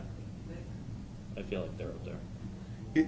Kathy, is that what you were talking about? Is the advertiser's rate escalating, or the rate? I was or the? talking about advertising and not resale serving, but actually that's where you're going to get revenue. It will be part of the revenue comes from advertising. I know personally that a lot of people would drop out of it, especially with the business climate the way it is. It's a very expensive venue. If you look, the advertising has gone down, not because there's not really anybody there to go search for it, but I talked to a lot of my colleagues and they say, how can you afford to do that? And my last question was, will there still be the black and white option, or will it be an entire color magazine? You will have a black and white option, but they are going to print in color. But if you wanted to do a black and white ad, that's, yeah. Well, in outsourcing of the magazine, We do not take on the risk of the advertising. We're guaranteed $1,000 a month in advertising, so they have an incentive to go out and do some work. Oh, I had one But you- story what has to do with JR. I just want to make sure that Celebration stays in control of the content. Because I've noticed recently, if we're Celebration centered, that a lot of the newspaper ads now are from outside advertisers that have never been here, never will be here, but they're jumping on, adding, coming in, and they're saying Celebration is the place to advertise. And to me, people take a magazine to learn about a community, like on the street, you don't see things about other communities. So I count on JR as being the overseer, not the manager of it, but somebody that will be looking over to make sure it's Celebration center. Debbie? Yeah, I mean, they were gonna have a certain percentage of national advertising, and I don't know if there's any way to put any of that in the contract where we keep more of a local feel, because I think that is very important. I mean, right now, we don't really go after any national advertising unless it's a local affiliate that advertises. Print to Order has not expressed a desire. I mean, they've expressed that, local advertisers are unique in what make a publication. So that's going to be their focus. And they will have a dedicated salesperson for the Celebration market. It's definitely the uniqueness there, but if the local advertisers aren't advertising, we lose that revenue. I imagine that those spaces will be filled with folks that are not necessarily doing business within Celebration. Weren't you also going to comment on Jackson's point about costs increasing after 3 years, potentially? I mean, yeah, after 3 years, we have no idea what it's gonna go What to. might the contract look like then? Yeah, and I just think that's a concern if it gets to where it's prohibitive, and then, of course, the ad rates would have to be comparable to compensate. So if it's a 3-year contract, what's the contract look like for the following 3 years? Could it be renewals? Could A we renewal have might them be negotiated or keep it the same? We have the option to renew 2 more times at this same rate. We're locked in for 3 years. You can renew 2 additional opportunities. Would you be interested Keep it in a the same. longer-term contract? If the rates stayed the same? I don't know, I'm Renewal not a option business make person. sense. I would not be interested in a longer-term contract. You're taking a risk here.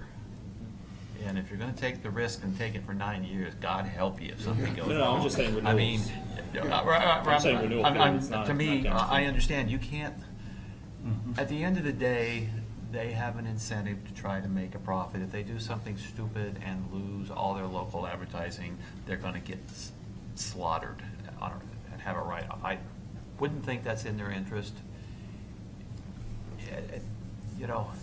It's just a risk. I mean, we're talking about this. I mean, the local newspaper is something that we control. That's the good news. We need to staff up and handle it properly if we're going to keep it. And we don't know where that advertising dollar's going either. We may find out that the advertising's not there the way it had been before. So either way, we're making a decision. I think we need to dissect it to 2 separate things. We're looking at two different things. We're looking at outsourcing and we're looking at change in media. And we need to know that we're both comfortable on both of those things at once. When Brian mentions it's a risk, but it is a calculated risk that's been researched for the past year. It's not a risk that we just started over the last couple of months. My question. Can you come to the microphone so others can hear? Because I have been attending CCDD meetings, and we have several of our members that go as liaison, there have been several times in several months now that they have made mention of to put in the Celebration paper. I think that if you're going to make, be it a format change or whatever, there should be extended to this is that they have a placement in this for each of the other, be it Enterprise, CCDD, the Celebration Company, and those, so that we put out information, similar to the fact that CCD is talking about roadway, adding a 3-way, 4-way stops or other things. The problem is that the information is not getting to the residents. It's on a website or it's in a meeting. The paper isn't, right now they talk about, we could put an article on that. I think you need to afford them the space and say that is in there, and maybe you need to work out a way of how they. The development district has a dedicated spot in there every month. It's the content that they provide to us, so they'll have the ability to put that information. But it is a true statement that we control the content and we would control the allocation of content, whether it's to CCD and all that type of stuff, correct? I mean, I imagine, JR, correct me if there's anything I'm saying incorrectly here, but the development district will still have an opportunity for an article, the foundation will still have an opportunity, the sheriff's department will. Everything that's in there now would be in the magazine. It's just, you're reading it in a different format, that's it. Right. So what is going to be the change in the content of the magazine versus the content of the newspaper if I am a reader? It's just a different piece. It'll be, color, it'll be a higher quality. I mean, it's gonna be the same information. It'll be organized a little differently, where you don't have to skip 4 pages ahead to continue a story. You won't have that 3 you separate started on. sections to worry about one falling off or Right. missing something. Everything will be self-contained. I mean, it does have a longer shelf life because it is a magazine. So there's some creativity there for, community governance, community events. We do highlights on our local sports teams and accomplishments and achievements from athletes within the community. And there's an opportunity to kind of group it and organize it. That makes the most sense for a magazine, but it's the content that we're distributing now can still go in there. And if we have new content that makes sense for the magazine, we can consider that. So bottom line is the content can be the same, but there's also some flexibility. There's room for, yes, I mean, that's not an issue. Is there flexibility to expand the number of pages or not? Right now, they're the ones who came back with a cap of 72 because our largest paper that we ever put out was in the 60s. So they looked at basically a 72-page magazine would be an ideal size. So if we had 72 pages and if we took the largest newspaper we've ever had, at least in recent years, that would fill 72 pages? It would equate to a 60-page magazine. Well, this is silly. They're different They're sizes. different size formats. Right, but once you take out filler, because of the way the paper is, we have an odd size paper. It's not it's a little bigger than a tabloid size. It's not as big as the old fashioned type where you could. So we'll tend to have filler. We'll add extra photos, or we'll put something else in there twice, or that's why that paper sometimes, because it has to be printed in intervals of 4 pages. That's why that paper will sometimes grow. So we don't lose opportunity for content. Right. With 72 pages doesn't limit the content. Correct. We don't want to take out content, and if we don't have to keep it for the next month, we'd rather run it when we get it. Yeah. So that's why sometimes we'll have to add filler we can add that extra 2 pages or 3 pages. I think that was a call from the other room for you to come to the stage. They should have done it after they called you up. That would have been much better effect. They're in anticipation. I have a spiel, but as you saw, I came in late. And I'm assuming you all got the email. I didn't hear from everybody, but from you that got it. So I sent the board an email, for those of you who aren't aware. I sent the board an email, and I posted the same thing on the back porch, and also the forums. Because Tim and I feel that Celebration is a newspaper community. We're not a flashy magazine community. And so I post this on the thing. So on the back porch, I got 33 likes. This is in less than 24 hours, 33 likes. And of the 12 people who had an opinion, not one of them wanted to go to a magazine. They all said keep the paper, the nostalgia, they like the feel of it, the hometownness of it, blah, blah, blah. One guy did say at first, get rid of it. And then he said, later on, he said, the more I think about losing the nostalgia of the Celebration news, the more I don't like ditching the paper. So he even, converted after looking at all the comments. I want to remind the board, you remember what happened, and anybody here, do you remember what happened when they tried to cancel the Easter egg hunt? They thought it was going to be a non-event because the Catholic Church has one, the Presbyterian Church has one. There's all these Easter egg hunts. They tried to cancel it, and all heck broke loose. You remember when you tried to cancel the porch and yard sale? Thought nobody cared. Tried to cancel it, all heck broke loose. I personally feel that if you just get rid of the newspaper without really throwing it out there, maybe in one of your quarterly things, the same thing is going to happen. I mean, that's not a big amount of people, but considering I only put it up a day ago, I think not even one person saying get rid of it or get rid of everything and just go online and blah, blah, blah. People like the newspaper, and I think, this is, we moved here because of, the kind of throwback to simpler times and things like that. I think we want to stay with the paper. It just makes, to me, it makes sense for celebration.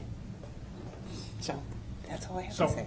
I'm going to offer 2 comments. Sure. First, thank you for doing what you've done. I'm that guy. Ask. What's that? Ask this one. I'm that guy.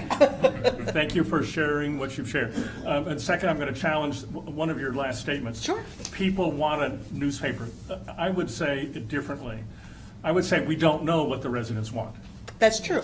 But So, that's and I think that's probably the. And that's what my caution is, Yeah, because so- we've had, and Debbie, maybe you can remember some more, but there were 2 times that everybody thought, well, nobody cared, we're going to do this, blah, and I mean to tell you, it was ugly. I think you should put it in specifically in one of your questionnaires, we're thinking about doing this. Here's the pros, here are the cons. What do you prefer? And then I think it goes to, I think Kevin's point, and then I'm going to bring in Brian, 2 ends. Your point was distinguishing between the medium and the format, or how did you say it? The outsourcing? Well, I just want to see, did we look at, since we're going to a magazine, did we look at us doing the way that we do it currently into a magazine? So my big thing is, I'm indifferent on magazine to newspaper, personally. The outsourcing is what really gets me nervous. That's where my position is. And it's the outsourcing, if I may. Outsourcing either way. Of the advertising? It's the control, it's the rate increase, it's what it's going to look like, is our content that we're putting in getting buried while media and advertising is being put in the best spots because that's how they make their money. The outsourcing is my concern. And so then I'm going to flip to Kevin, just with the numbers that you have up here, if we take that $27,000, which is really our net cost of doing a magazine, and for CROA, it's 3/4 of that. Am I correct in the numbers? With how we do the formula, because this is a CJC expense, CROA accounting for 3/4 of that. So it's really about $21,000. So drawing that in, for 4,321 homes, that's about $5 a home to go to a magazine format if we assume these numbers. It's more than that, because we were making money before. And now it's going to cost us money. Then that's out. To 27, so the 32 is. Well, I know, but I mean, But the question, I go back to the question of what do our residents think, which goes along with outsourcing and format, and is it worth cost? Particularly when we're in a lean budget time. I know that's the other chart you had up in your larger presentation was more about reserves, and this is really an operating expense. But that often gets lost on most people. Can I add though? So it may be wise for us to gather more information, defer the discussion, or we've had the discussion tonight, and maybe best to defer a decision. Well, I'd like to say one thing, addressing what Kevin had said, rather about our outsourcing. I mean, Steve already mentioned that we can't do it as cheaply as we can do it by outsourcing. It just can't be done. In terms of printing, the printing. Printing, distribution, the whole thing. We can't do it. Right. Okay? So the outsourcing problem, it goes away as far as I'm concerned. I always wanted the newspaper, but I look to the future and I say, one of our cornerstones is technology and communication. This provides a better route for communications technology. It is a slick product compared to what we have. I know my wife wants a newspaper, but, Jack, can I say she's the not gonna person vote who on it. changed their mind was a young person? Okay, And I then changed their understand what you're saying. but then he also But mentioned what- all kind of other things that we could do in addition to having the newspaper. One of the things that you haven't seen, though, is the product. And I I think don't if you care. saw If the this is- product, I don't care. I think this is a newspaper community, and not that I don't care, but I mean, I think this is a newspaper community. And one more thing, and then I'm going to sit down, because I can talk forever if anybody knows me. If I were in Kathy's position, I would much prefer the newspaper, because there's that nice little section that you can pull out if you're shopping for a home. You can fold it to wherever you want it, and you can drive around town and look at stuff. And especially if this is one of those bound magazines, I don't know that it'll lay flat. Somebody even said in that thing that they would just take it and throw it in the garbage. So, I'm sitting down. So, I guess I got two comments. JR, how much time do we have before they want us to make a decision, yes or no? The second thing is then, you've got a survey coming up. Do you make August. the magazine versus the newspaper, the survey question, and just have one question, and then focus on it? Well, but if you don't have any time and you gotta make a decision, that may not work. Well, it's not so much their time, it's yours. It's when do you want it? I know that the discussion at the workshop was to launch on November 1st to kind of coincide with a website. That's if a decision was made tonight. This process will take at least 3 months. So to ramp it up. Yeah. So it's not time limited? It's a coordination with a I understand, website. but if we have nervousness, then I'm saying what you could do is you could make it your survey question, have one survey question, do it well, get the information, get the feedback, and then once you've got the feedback, then people can say, hey, it was 39 versus 900, or it's 450 and 450, I don't really care which it is. Kathy, you can come up for 1 second. I think one of my biggest concerns, and JR knows, is that there's Kathy, no- do you mind so that the camera won't pick you up So or sorry. hear you? Is that I do believe, now that I've listened to the rest of the conversation, that we need a sample. And I know that it's difficult, I've worked with JR, not worked with them, but I've seen a kind of a mock-up. But I think that if you're gonna ask the public, if you're going to put out that survey, they need to be able to come to the town hall here and look at it and have it on display. Doesn't have to be the Celebration magazine exactly, because they probably charge for that, to do a mock-up of, let's say, this month's Celebration news.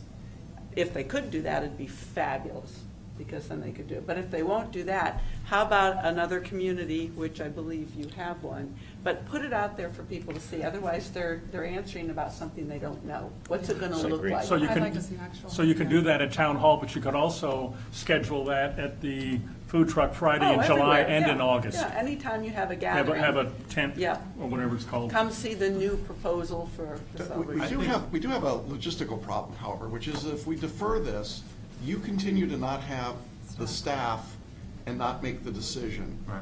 And, you know, I don't know. I've been here a long time, folks. I don't think I came here because of the newspaper. It's a nice piece, it's a nice touch, but everything I'm hearing is that the content is the same, it's the delivery that's different. And I'm hard pressed to understand where we end up if we say, let's talk about it some more. I think we end up just pushing management further into the corner here. And while it's never easy to make a decision when we've got people saying, don't do something or wait, I haven't heard a really compelling argument to not do it. I mean, I've heard some questions, and we've been asking questions, and we've been talking about this. This is our third meeting I think now it's our that we've third talked about discussion. this publicly. Can I finish?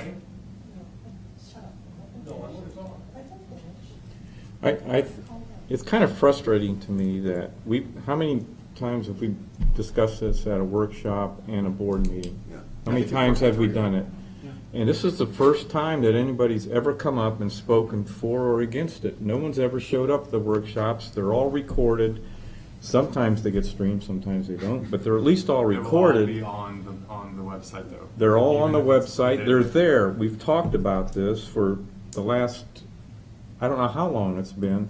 And now tonight on the 11th hour, we got people coming up and either want it or they don't want it. That's frustrating to me because I come up here, I volunteer my time to sit here and management as well, who are paying to research all this information.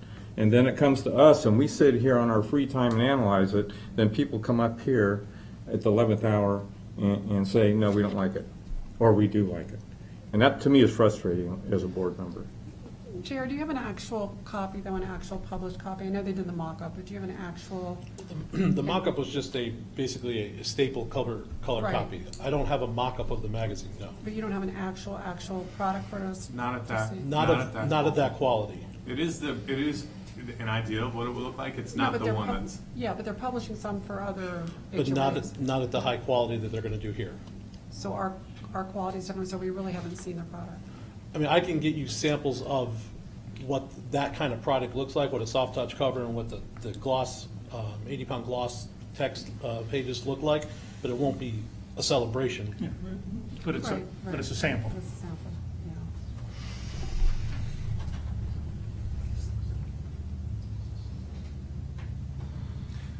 yeah. The only other comment I'd add is, I think Cindy's exactly right. You are going to have a contingency of people in this community that are not going to be happy because they don't like change. They did not like when we changed the Easter egg hunt. They did not like when we moved the father-daughter dance to a different date. It is the reality of this community. I don't know how that's going to affect your decision one way or the other, but you will always have someone that will stand up here and say, I do not want the newspaper, or go on Facebook and say, I do not want a magazine. That's going to happen. That's not going away. So hearing Jackson's point, what would it be like to defer the decision 1 month and to do the August survey in July? We have Christmas in the summer, right? Aren't we planning Christmas in the summer? Okay. No, I'm serious. What would it be like to have a 1 month delay of this? I hear Vaughn's point, the concern, we've discussed this to death. What if we polled the community? Even if it's 50-50, it gives us information. Our sense of That's a urgency question. is driven by your sense of urgency. So we've been working on this for a year. I think we're just at a point where we need a decision. We have to decide one way or the other. So if a survey helps you get more data, Would that help a decision? Because it is a piece that has not been done. I would say if you're going to do a survey, as Kathy mentioned, I would like to see a sample, and only people that can hold the sample copy and the newspaper in their hands do the survey. If you're going to do a survey and do it blindly, not knowing what you're going to do a survey about, it's a waste of our time. Interesting. So in other words, you would have to, for example, come to town hall. I want to see both tube. pieces, and you tell me which you like best. I still think awareness is low. I think awareness is low to change. I don't know how that could be done logistically, but your questions could be, have you seen the mock-up? You can find a way. You can find a way. We want to mandate that. We're talking about a community where 1,000 people vote. Yeah, that's right. For the CROA board. We get less than 25%. So and on any issue, 50 people are the squeaky wheel. And sometimes the 50 people change. So what's the sense of our board to move this forward? And so I call the question. So the question was? The motion was motion in front of us. is There was to a motion approve. to approve the outsourcing to a magazine format by print to order. So I'm calling the question. We have one person who wants to comment. Is Yeah. that all right? Sure. And then you can call it? And I actually, it follows up what I said in owner's comments. Obviously, I'm sort of involved in areas, special events, the dog park, recreation, where getting the information out to the public is really important. So I didn't think there was going to be any opposition. I was the only speaker, so I didn't say this before. But the issue did come up the other day, and I'm not on this committee, at the Recreation Committee, which is if we put out the schedule of recreation or what events that are going on, will it be able to go into the new magazine? And to me, the follow-up question is, will it be presented better? I mean, I know that because of the odd shape of the newspaper, we have that like center section where we have, you know, what's going on where, and I always find it somewhat confusing and difficult. And I think a sort of magazine size, so you can keep your magazine if you want to keep the schedules of things that are going to be going on, the classes, the events that are coming up. I think they're easier to store in a magazine than they are in newspapers, which tend to fall apart. The papers are all over the house, and that's my comment. Thank you. We have a question called. We need a second for that? Yeah. No, okay, then let's- Yeah. all right, so we're motion and second. All in favor of approving this contract, say aye, please. Aye. So we Need a count. have a voice? Vaughn is a yes? I'm a yes. Jack is a yes? Yes. All opposed? Nay? I would be a no. No? So we have 4 no, so it does not pass. at this point. Can I ask for clarification then? Are we going to move forward with the newspaper and still that position? So are we moving forward with the newspaper, or are we going to still get a sense of the The Kevin? reason I did a nay is I think it's worth taking 3 more months and making a more informed decision. And the reason I think that's important is, why do we want to get slaughtered on the back porch when for 3 months, when we've already been told they can do 3 months, get the vote. Okay. Jack made an intelligent comment about see the two side by I side. agree with If you. only 27 people come and look, we learn something. If 270 or 1,000 come, great, but then you've dealt with it. One comment with that, and they will not do a start December 1st or January 1st. So if we delay it by a month, it just delays it It'll till start when February. it which If it's is not fine. November, Right. it's February. Yeah, just so That's you're fine. aware That's of fine. that. But then we can honestly tell people, we tried to solicit opinion. I mean, if, like I said, if 27 people come in and vote, we know it's not a big issue. Go ahead, Are you please. saying that Do they we need then to come here direct to vote? management to do something in the interim, or are we just going to keep doing what we're doing? They're producing a paper today. They've said they can continue to do that for a period of time. We shouldn't let this drag on forever. We should say this gets resolved. I think, David, your timing was a little quick. If it's into July, you've got to give people a month or two, but Yeah, it so- ought to be so let's like in do it in the September we're August doing survey, it. and we'll decide either at the end of August or first, or the But it's an September meeting. electronic survey where residents can answer through email, just like they have every other survey. They don't have to come here and hold it to answer the question. Well, I think they should, tie into what Jack said. I think you can't make a full decision until you actually see the product. So then we'll only And- get votes from people that come here to the lobby. Let's discuss methodology. Let's discuss I know. methodology at our second July workshop. Yeah, that's Does probably that sound good. okay? I've also been informed that audio is not working on live stream. It's Is working that, fine. can that be We're verified? getting verification.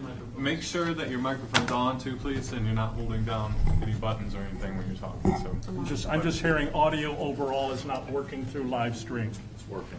All right, can we rescind that motion, or table the motion, or postpone it? The motion that We've we already just voted on? Yeah. Well, if someone who voted in favor of the motion wants to reconsider, or voted in the majority wishes to reconsider, they could. I mean, that's my understanding, but. Or we can have a new motion in 2 or 3 months. Is that? Okay. This is not a dead issue, is the point. No, I understand that. What was your, where do you want to go? I was just postponing this current motion for 3 months then. Or tabling it? Yeah. Can we have a deadline? Can we get it? It was 4-3, it did not pass. Okay. So we can, Parliamentary rule. we can raise a new motion, which can be identical to this motion, in 2 or 3 months. Is that where we are?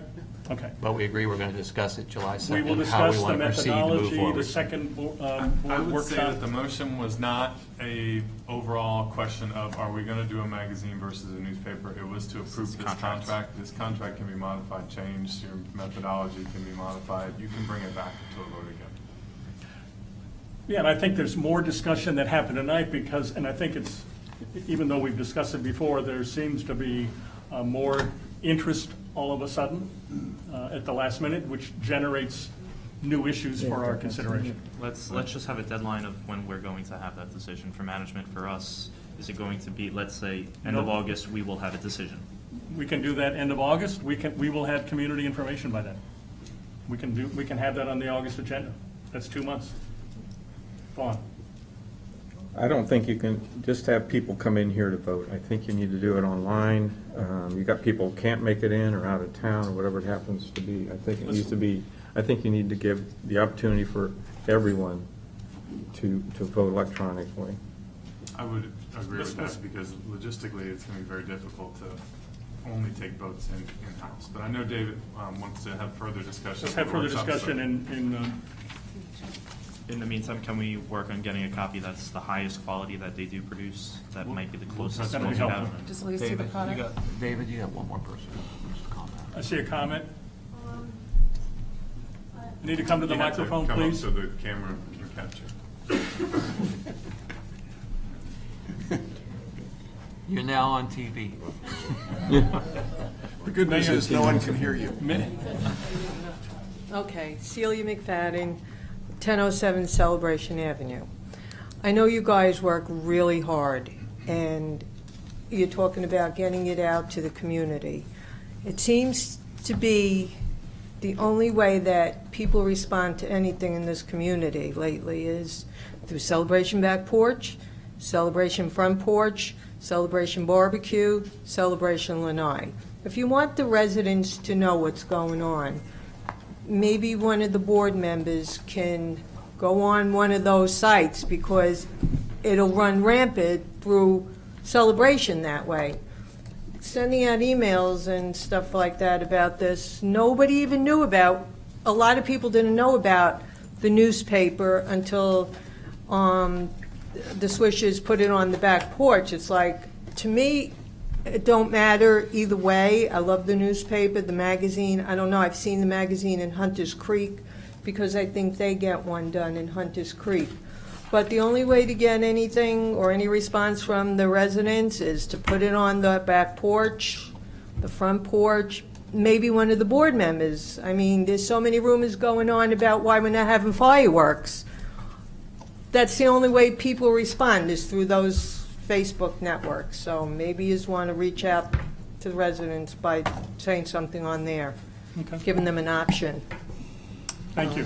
Thank you. Let's move consent agenda for items 4, 5, 6, 7, and 8. These are motion to approve one-year contracts with an option to renew. Option 4, or item 4 is with Celebration Flag Football. 5 is Celebration Phoenix Lacrosse. 6 is Little League. 7 is Youth Soccer. And 8 is Piano Club. Move to approve. Thank you, Jack. Move Second. Second. Thank you. I think we need to modify it a little bit. Need a little modification? Yeah. We do? As you heard in the Recreation Committee report, there is the question about surveys and adding something to the contract that would make participation in the surveys by the organizations, not by their members, but that the organizations would send the surveys out. And the Recreation Committee's recommendation was that that be added to the contract. I would like to see it wordsmithed just a little bit in terms of what the requirement is, what the penalties might be if you didn't participate. So my suggestion would be that we approve these contracts with the direction to management to modify or come back with language that would resolve that modification And request. I'd like to take it one step further, if you don't mind. I would like for you to give us direction to work directly with Jackson as the liaison to the Recreation Committee to get the wording to where it needs to be. Is that okay? Friendly amendment? Yeah, that's fine. Okay, and was it Vaughn who seconded? Vaughn seconded. Second, okay, you're okay with the modifying Yes. that? Okay. Any further discussion?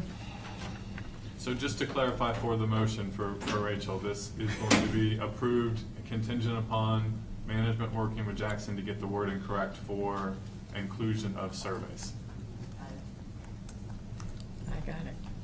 I did get a comment that it is a microphone issue. People are not close enough to the microphone. Okay. Deaf people cannot hear you. So. Got called out. Any further discussion on those? Okay, call the question. All in favor? Aye. Any opposed? Okay, motion passes. Consent agenda for items 9 through 11. 9 is for a roof replacement for Roseville Corner duplexes and triplexes by Performance Roofing in the amount of $298,500. Motion 10, item 10 is to approve Empire Works to repair wood damage at Roseville Corner for $4,200. And motion 11 is to hire Delta Engineering, to approve Delta Engineering as the owner's rep for Roseville Corner roof replacement in the amount of $22,000. Do you Yes. have a discussion? Sure. Just to give you a brief Oh, do we have- I'm update on sorry. this. Do we have a motion to Okay. approve that? So moved. Second. Jack and Vaughn seconded. Thank you. Okay. So Roseville Corner has 44 units. Their reserve study is set for next year for roof replacement, but at the budget meeting, the owners wanted to move that up because during the painting project, we had discovered some wood damage on some of the soffits. So this is, the funds are available to use. We did bid the project out. We're recommending Performance Roofing. because they have been working with us on the roof project currently, and CROA's construction defect attorney doing all those repairs. Also, they did Campus Mulberry. They did a great job. We have a lot of positive owner feedback on that. They are middle range as far as pricing, but it's worth it when you have good performance, you have good reviews from homeowners. They also don't use subcontractors, which is one of the things we kind of learned with Drake. The construction attorney that we're using now seems to be really pleased with them. So you've got just positive feedback on all sides there. And they're gonna do the wood replacement at Beaverton here too, which is. The wood replacement, which is the next tab, is by Empire Works, and that's just coming in and replacing the soffits that has wood damage underneath the roof. So when the roof gets lifted and taken off around the porches, Empire Works comes in and replaces the wood.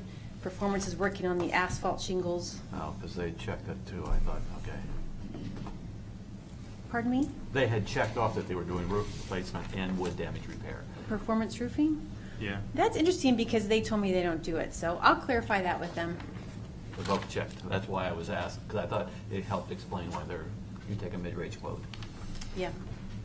I think the mid-range quote is totally worth it because they have a great reputation Celebration, and we can count on their work based on what they've done so far. In fact, I asked some attorneys on some of the other quotes that we had, and they didn't recommend those contractors. But I put them in there because, we try to bid out as much as we can. Any further discussion on this? Just on 9, just, 9, 10, or 11? I do on 11, or Okay. on 10, no, I'm sorry, 11. The owner's rep? Yeah. Yeah, the owner's rep, KWA Engineering? Okay, so KWA worked on Didn't we have issues? the inspections that we did following up on the roof project under Drake. Right. So they did some work from us, and what they did was valuable, and we've used it. So we bid with them because we have done work with them before. On the Delta, I went to the construction defect attorney and got their recommendations. They gave me 3 different attorneys. I did try to bid out 3 different companies. I tried to bid out all of them, but Delta's the only one that came through with a bid. And so they are recommended. Their price is lower too. Well, and I think the issue that you're referring to was the construction defect attorney. Right. Doesn't utilize KWA for expert opinion when it comes to Yeah, 'cause we doing an engineer. had to get study. another Yeah, it has engineer nothing out to there. do with their ability to be an owner's rep though, and to Okay. oversee the project to where it's done Okay. correctly. But they're not the ones that are being recommended. It's Okay. And I was gonna say, KWA was not hired to do the third party, the owner's rep.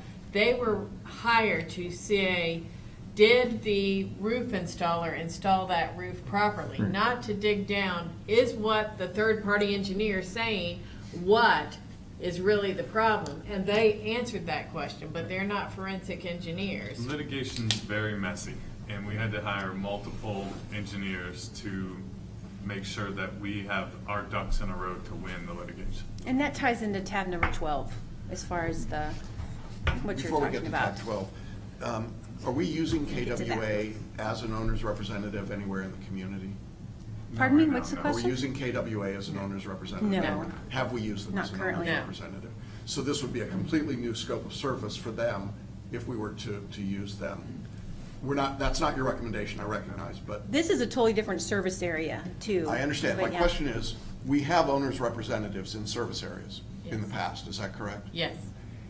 Who have we used in the past as an owner's representative? WJA.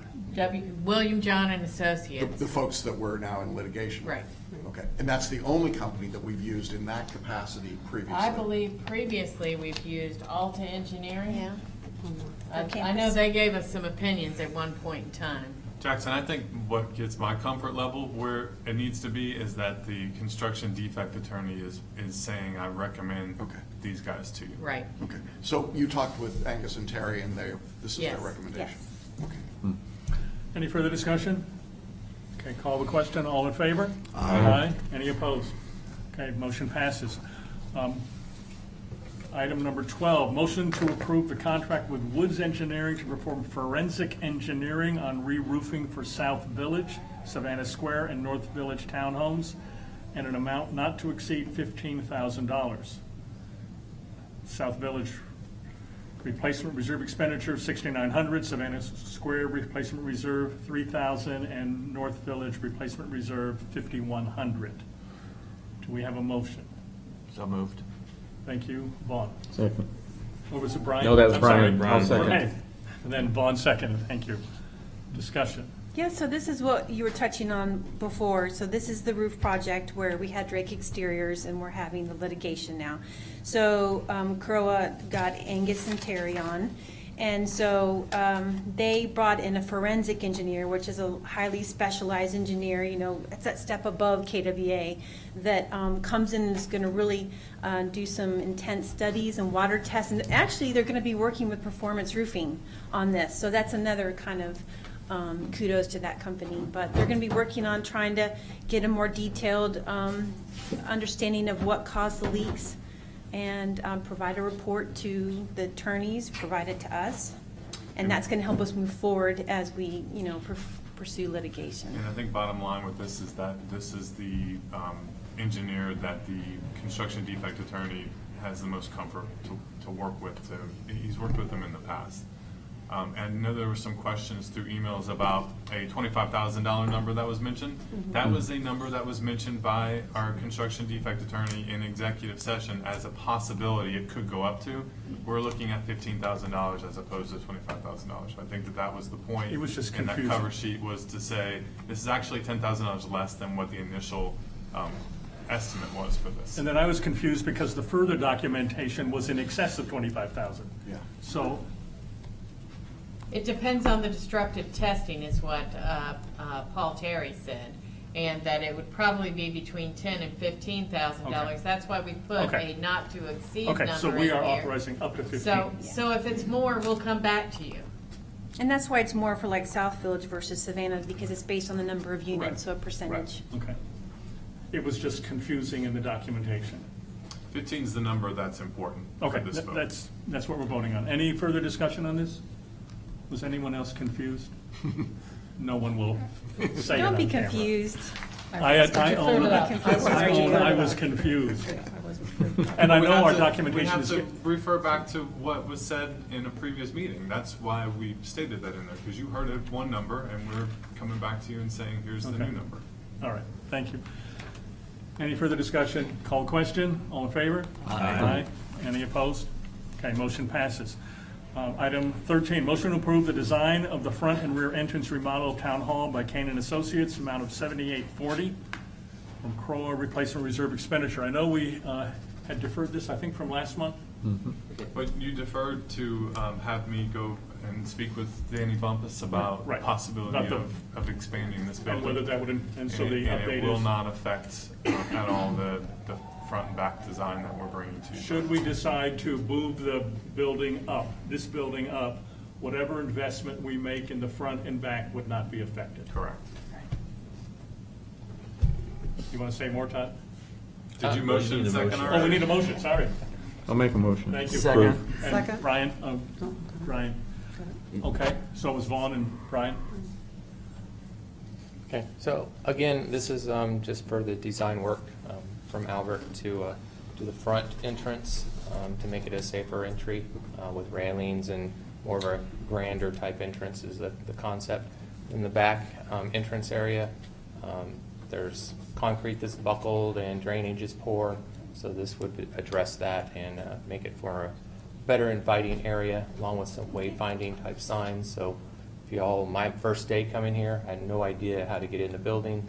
It was a little confusing, not that I'm that dumb, but had no idea if there, I figured it out, I got here.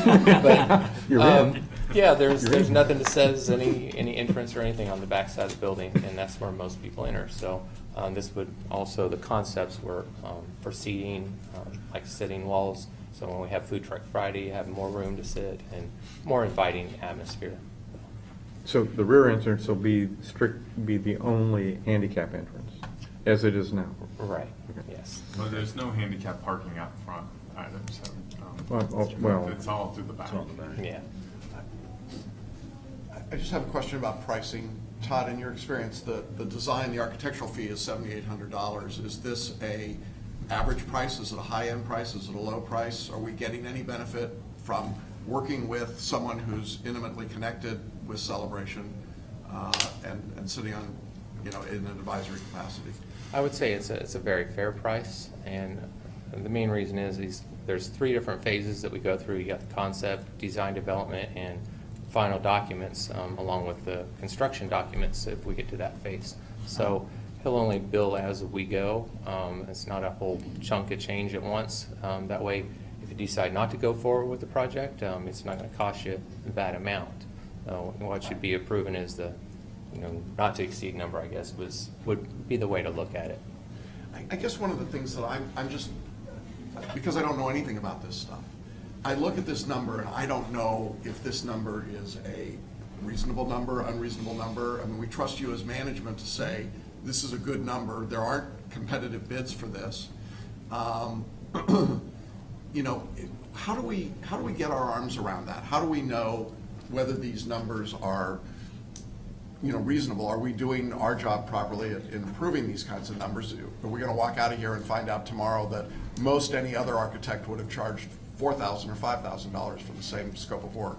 Well, if you compare it, say for instance, your other professionals that you hire, Danny Bumpus, what's the other, the engineers, Hanson, Walter. Yeah. This is on the lower end of what those individuals charge, and I think it's because, Albert lives here, he's under retainer for the architectural review, and he appreciates the community, so I'm sure he's given some towards that.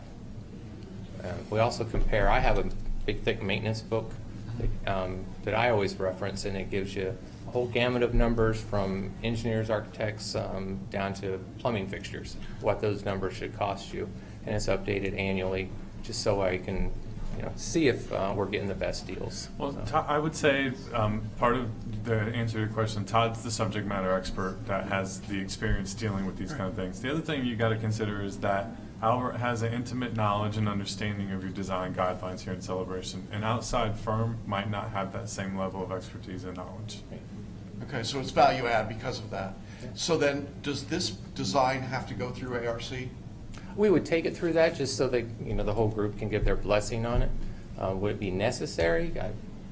For the documents, probably not. Yeah, but I think that it's probably the right thing to do to take it to ARC. And again, the contractor that we're looking at is a consultant for ARC, so more added value. It helps us with the process. Kevin? I think my only concern, and I've worked with Canon in the past, they're a great company, but I still don't know if I'm comfortable with what we've talked about last meeting, which is the relationship with Albert and how we're paying him through Canon now as opposed to if he's contracted with us.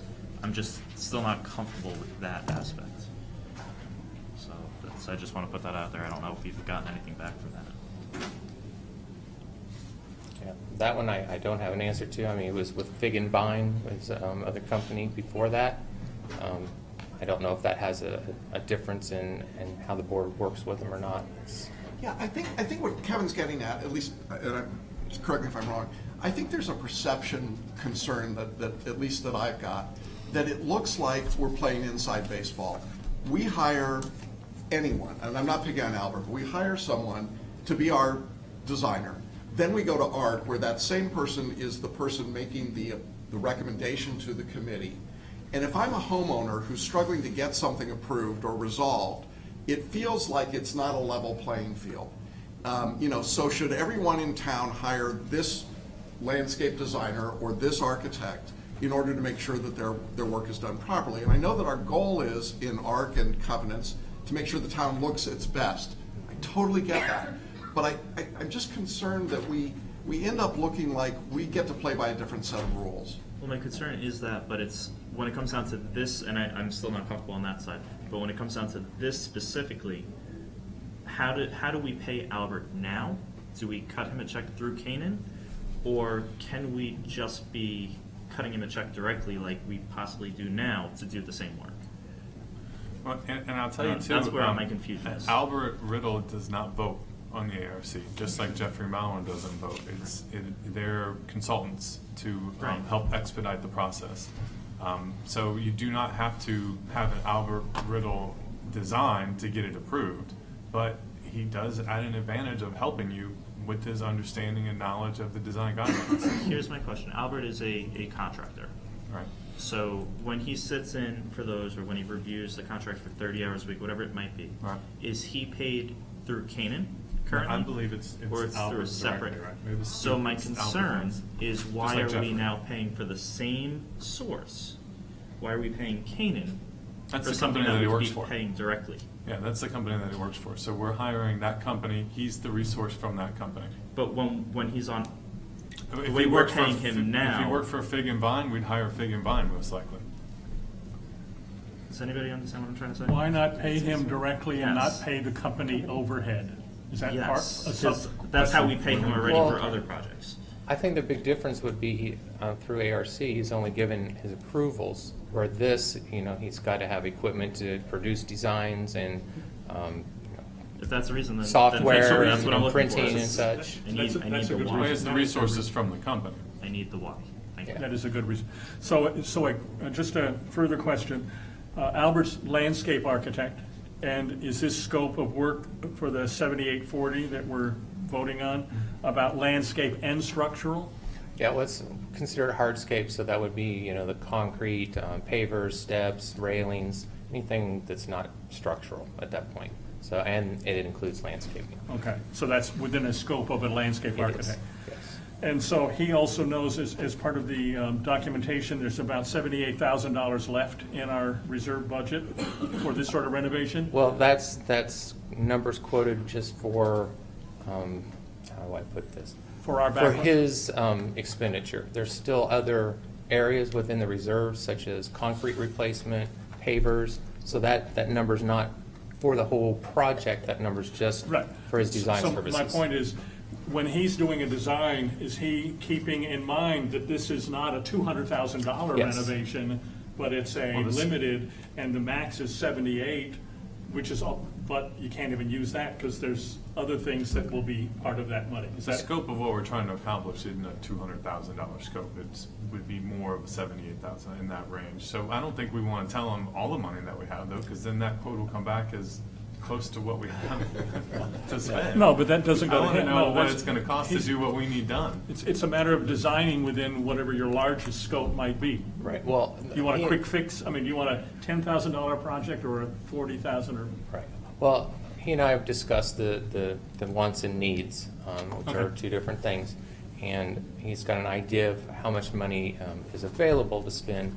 And he designs things to be able to do it in phases. So if you want everything at once, there's a number. And if you want to phase it to fit within budgets, he does that as well. And then that would go out to bid to different contractors Yes, and that's what covers with this. He'll bid, do the construction documents, the bid process.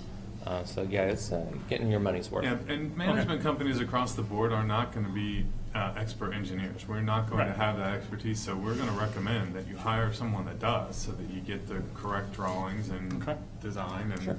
get it done properly. Further discussion on this? Anyone? Ready to vote? Okay, all in favor? Aye. Any opposed? Motion passes. Thank you. Next item, a motion to approve installation of plants throughout CROA parks and facilities by Yellowstone Landscape, the amount of $106,099.50. Do we have a motion? So moved. Thank you. Brian? Second. Second from Kevin. Right, well, I'll fill you in on this. Let me make a clarification. When we're up here talking about infill plants earlier, with whether we go to Albert and ARC for approvals, there's some things in here that's where it says budget, and it's vague. Those type of items would take Albert's approval or review, because some plants wouldn't be the same. So I wanted to make sure that's very clear that we're not breaking any rules by this. This is to get the total number of plants replaced, and along the way, if we need to, If they're not like-kind, Albert would be involved to give his blessing on and recommendations. And ARC approval. Yes. So that's the answer your comment earlier? So we'd have to pay an additional fee for No, that? no, that's part Just of wanted to verify. Absolutely not. I just want to make sure So that remember, I'm Albert not does out there putting a advise- wrong plan in. Who draws these plans then? Yellowstone? No, there wouldn't be a need for plans if it's the same plant in the I got same that. spot, right? So we don't see a need for any plans to be drawn up for this purpose of infilling. I got that, but maybe I'm misunderstanding. I thought I just heard you say not everything is going to be infill now. No, it is infill, but the plant may not be the exact same plant. And if the plant's not the same plant, then it's got to be We go through reviewed. ARC Needs for approval. approvals. If the plant is different. And remember, Albert does not approve. Albert gives his recommendation to ARC. ARC We approves. would get ARC his approves. recommendations, but we have the original plans and all that in place. It would be So can changing you- the type. Help me understand this. Mhm. This is $100,000+. It is. Why do we need this?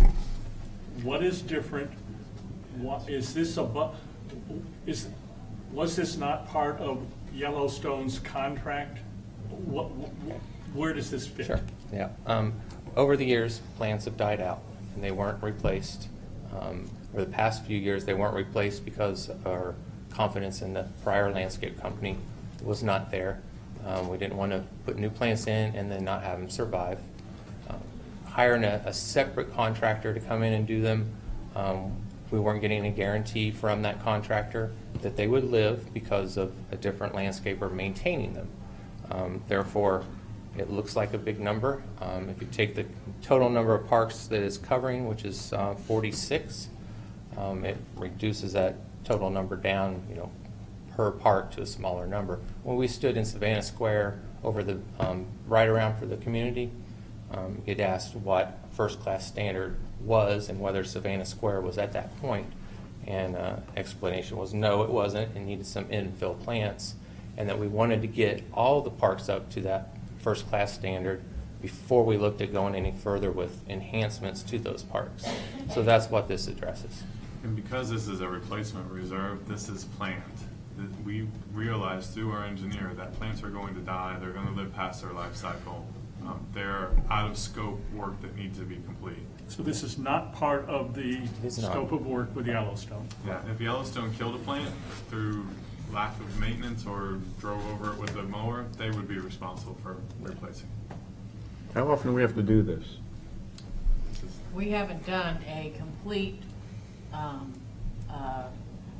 look at the parks since I've been here, so 3.5 years. Right, but the reserve study will show through it's a thick manual, through the detail, they talk about the life cycle of the plant. So I don't know what it is off the top of my head, but we do have the information within the reserve study. And next year, when we go to update the reserve study, they'll take into consideration the $100,000 worth of plants that were placed this year, and they'll life cycle that out again and do the forecasting for how much reserve money needs to go in. They'll start that process. So it's not an annual type of thing we have to send out? It should How be long done will it gradually. take? How long will it take to do this? We were looking at 2 weeks per village is what they were looking at. That's a pretty good pace. So, and initially it'll Will there be take. multiple teams? Would you like to come up and answer that one? So you have it from the horse's mouth? That was asked. Oh yes, early on. That has been discussed. Hi, Rob with Yellowstone. Yes, we do have separate install crews that'll be doing this work outside of the normal maintenance team. There's no way that we could keep up with the work and do this work with that team that's on site right now. So if there's 46 areas and it takes 2 weeks an area. Per village, not Per village. Okay, per village. I mean, are we talking about 6 months worth of work? 3 months. That's By what I'm trying to Labor figure Day. out how many teams I are. think easily by Labor Day. Yeah, it would definitely be done by Labor Day.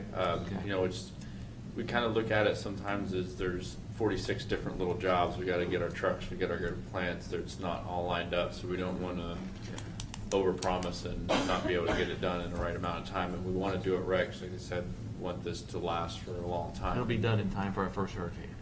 Right. There will be no hurricanes this year. Yes, Stop no that. hurricanes. Does this include the Spring Park? Spring round, all the stuff that got cleaned out, they were doing a lot of cleaning out of the old junk plants. The vines. The vines. It doesn't necessarily cover that area. There are a few extra trees that we're planting for that area, but that's mainly natural vegetation that is starting to come back again. Yeah. So that's needs to be done more often. So You don't that want to we put have your that plants in there. No, that's a nature area.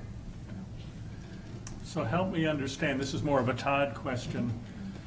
In the documentation provided to the board and then to the public, for 2017, $178,000 was spent. Okay. Yes. And today, we're talking about 106 for this year. Where was, but the prior vendor, was that spent by them, or where did that $178,000 go? That bulk number, because when you do reserve budget numbers, we have all the line items in that reserve study. Multitudes of those go into like a landscape budget number. So in that you have East Village Field was renovated, and I believe that was 52 or 54,000. North Village. North Village was in there. So all of the landscape projects that were approved throughout the years. It's landscape projects, so, Right. this is apples and oranges. Correct. So We're not that's, replacing the same plants that you just spent. No, money on definitely last not. year. so, Different areas. so that's just not clear for our documentation. This is a little bit everywhere where those were specific total redos. Redesigns that were run through ARC versus infills. So that my caution is, while we're getting this very public, helpful information, sometimes it doesn't tell the story. So we need, at least I need as a board member, to have the story told, so I'm not asking this question. Because if it's looking like, because the narrative said, we didn't spend the money last year, and then I'm reading, well, the documentation said you spent $178,000. So we need to get consistency with our messaging, because it's just not, to me, it's not there.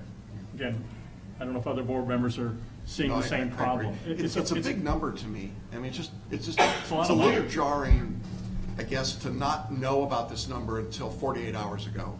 And then it appears in our board packets. I don't recall that we discussed this in No. any meeting prior. Would that be typical, that we wouldn't talk about this because it's, is there a reason why we We didn't did. know I this think it's a before? little different. We talk about this with the, and it's the alignment of the elections. We talk about this at the beginning of the year.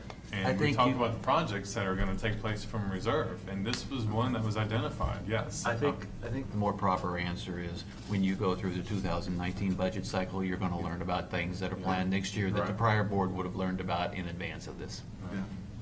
And Brian, a question for you, since this is coming from the reserve funds, I'm looking back at the reports that you showed tonight. Where am I looking to find the reserve fund balance that this is going to come from? It's the replacement reserves in the It's first the replacement column. reserve where we had about, I'm going strictly from memory here, versus a year-end requirement of 400,000, we had about $1.2 million, if I remember right. Yeah, 1.18. yeah. Okay. So it's coming out of that $1.2 million. That's there. It is. Exactly.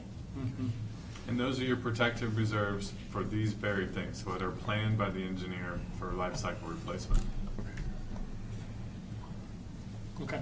I will mention, just as the last thing, pricing wise, when we did the RFP for landscape maintenance, we had all those landscapers and landscape companies do a unit pricing for the plant material.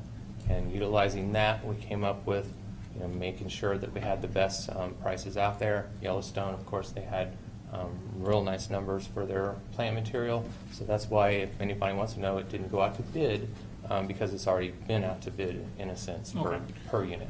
And let me add one more thing here. We've talked through strategic planning and workshops and the difference between those big items that are and require community involvement through town hall meetings and where you're going to build a community center, those types of things. That requires a lot of input, feedback, and discussion. To us, this is part of our job of what you've hired us to do. This is like you approve an operating budget, we go and spend the dollars that it takes to operate the community. A reserve study was done. When the life cycle ends and we know that it needs to be done, you've been saving and planning for this all along. So now you're implementing that part of it. I know it's a big number, but it was planned to be a big number. I understand it. Going back to my comment, when we do the budget You're right, you study will have a for lot more 2019, reserve study expenditures will be something I assume we talk about, which will give more comfort to the cycle coming up. Yeah, you're gonna see a large contribution from your operating going into your reserves in 2019's budget, and you're gonna say, well, what's this for? And we're gonna have that Would we conversation. see a schedule potentially that would Yes. say, in the month of July, we would expect to do this kind of a project? I mean, I think Yes. it's the timeliness of just, it's suddenly in your board packet. Well, that's Todd's presentation in January, where he goes over all of the Quarter items one, and- quarter two, You weren't in and office then. Susanna does the same thing. Silly me. It's a weird cycle on the elections It is. versus Call- the budget. call Because for you all are action. actually approving last year's board's budget that they approved. So you're approving those expenditures. And one last question, I promise I'm done. I just want to be clear that before you do all of this work, you are going back to ARC. For the items that were required to go to ARC. Because as I'm looking at the list, I see infill on a lot of things, but I see replace, I see remove, I see, replace and remove mostly. The replace and remove stuff has got to go through ARC, or should go through ARC, correct? Yes. ARC is No? written for units which are described as single-family homeowners. It's not written for your parks. It's the right thing to do, though. If we're going to ask the homeowners to do it, we should go to ARC for changing something. If we're just replacing like for like, it does not need to go I was through going to say, ARC. replace and remove does not mean it has to go to ARC. It's really when you're making a change. Change. That's Well, I what see the word clarity. add. Add is something new. Okay. Yeah. So I think the question is going to be asked in the community, did CROA go back to ARC on the things that they had to go back on? And I just wanted to be clear what it is that we're saying should go back. Can confidently say yes, we'll do the Okay. right The answer is thing. yes. Okay, thank you. Any further discussion? Call the question. Yes. All in favor? Aye. Any opposed? Motion passes. Motion to, I think Todd's still here, motion to approve interior renovations of Heritage Hall, amount not to exceed $36,058. Thank you, Yellowstone. Thank you, guys. So move. Thank you, Jack. Yeah. Second? Thank you, Brian. I don't know whose back was moving. You or you anyway? Okay. Any discussion? You had a detailed outline on that? Thank you. Do, so what we're looking at, Heritage Hall. It's, I met with Jeffrey Moen there last night along with Tony to confirm some things such as cabinets and countertops and flooring.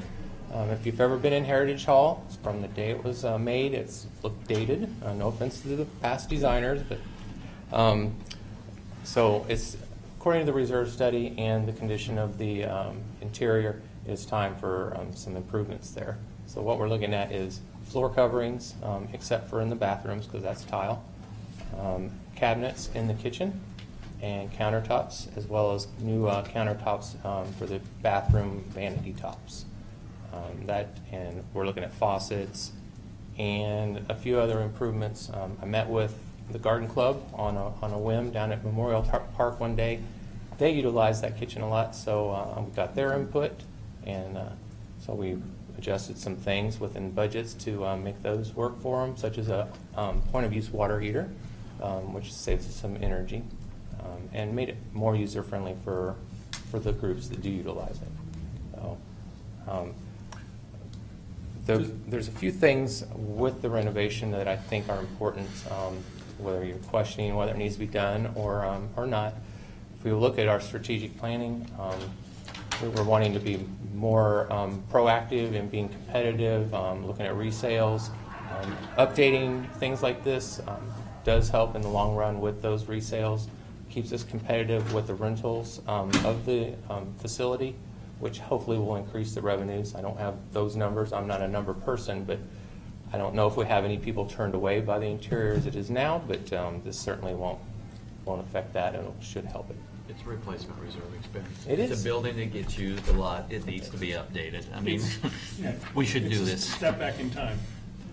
Yeah. Yes, it Will is. this be done similar to how the renovations here were done? No, this will be quicker. We have a very tight window of all the rentals that are in there now. So back in January, We knew that we wanted to get this done, and the only window we have is right after summer breakout, because we have like 2 weeks that are blocked out, typically just to do some repairs and painting and things like that. So we want to take advantage of that time to be able to get it in and not affect any of the other uses. So there will be some maintenance activity from the team here, just paint touch up and pulling out the old cabinets. It's locally done, it's done by your team. Yeah, oh, yes, oversight, but the install of the flooring would be, we're looking at the same installer did here, a cabinet company that I'm very familiar with that's come in with a great price and can meet our timeline. It's also been looked at. And does this, do these facilities, handicap accessibility, is there any consideration of that? It should all meet ADA. There's nothing that would be affected to change anything with that. Quick question. Will we be able to make sure, because technology is one of our cornerstones, make sure that you have, I don't know, the sensors for the sinks and the flush? Glad you Because brought this that one up. here was just redone, right, and it doesn't have it. Meanwhile, technology is a cornerstone. So I'd like to just see that we are using what's going to be. Well, they are metered valves is what I'm putting in, just like that's in the bathrooms here. They're metered, so they go off on a certain period of time. 10 seconds is what ADA requires, so they stay on for 10 seconds. The water heater that's there now has been turned off because it's a big 100-gallon water heater that was wasting energy. So the Guard Club, in fact, had asked for hot water to do dishes at some point, so a point-of-use water heater will be installed. So yeah, there's some green incentives in there, as well as energy savings. So sensors, no, yes? Sensors as in for the lights? No, like for when you like put the- your hand in front of it. Is a or- sensor a faucet. better technology than the metered? To me, no, it's not. A meter is much better. You have to push something, but that's still ADA. So for a sensor, I could stand there with my hand in there and it'll just continue to run and run and run. Meter, I push it, it runs 10 seconds. If I want to waste the water, I have to keep pushing it. On a maintenance standpoint, sensors are more maintenance. They break off more often than a metered valve, which is it's all mechanisms that just pop up without any energy use. Any further discussion? Okay, let's call the question. All in favor? Aye. Any opposed? Thank you. Thank you. All right, moving on. Motion to approve a legal invoice for Becker and Polyakov in the amount of $6,979.12. So moved. Thank you. I think that was Jackson. One second. Second, Kevin. Thank you. Discussion. I would just, you want to talk about it or you want me to? Go ahead. Oh, yeah, sure, fine. This is at the request of council. We are moving away from Becker Polyakov. This should be the last, is my understanding. Right. And the attempt will be to recover from the owner ultimately. We should be able to recover, exactly. Okay. Further discussion? All in favor? Aye. Any opposed? Okay, motion passes.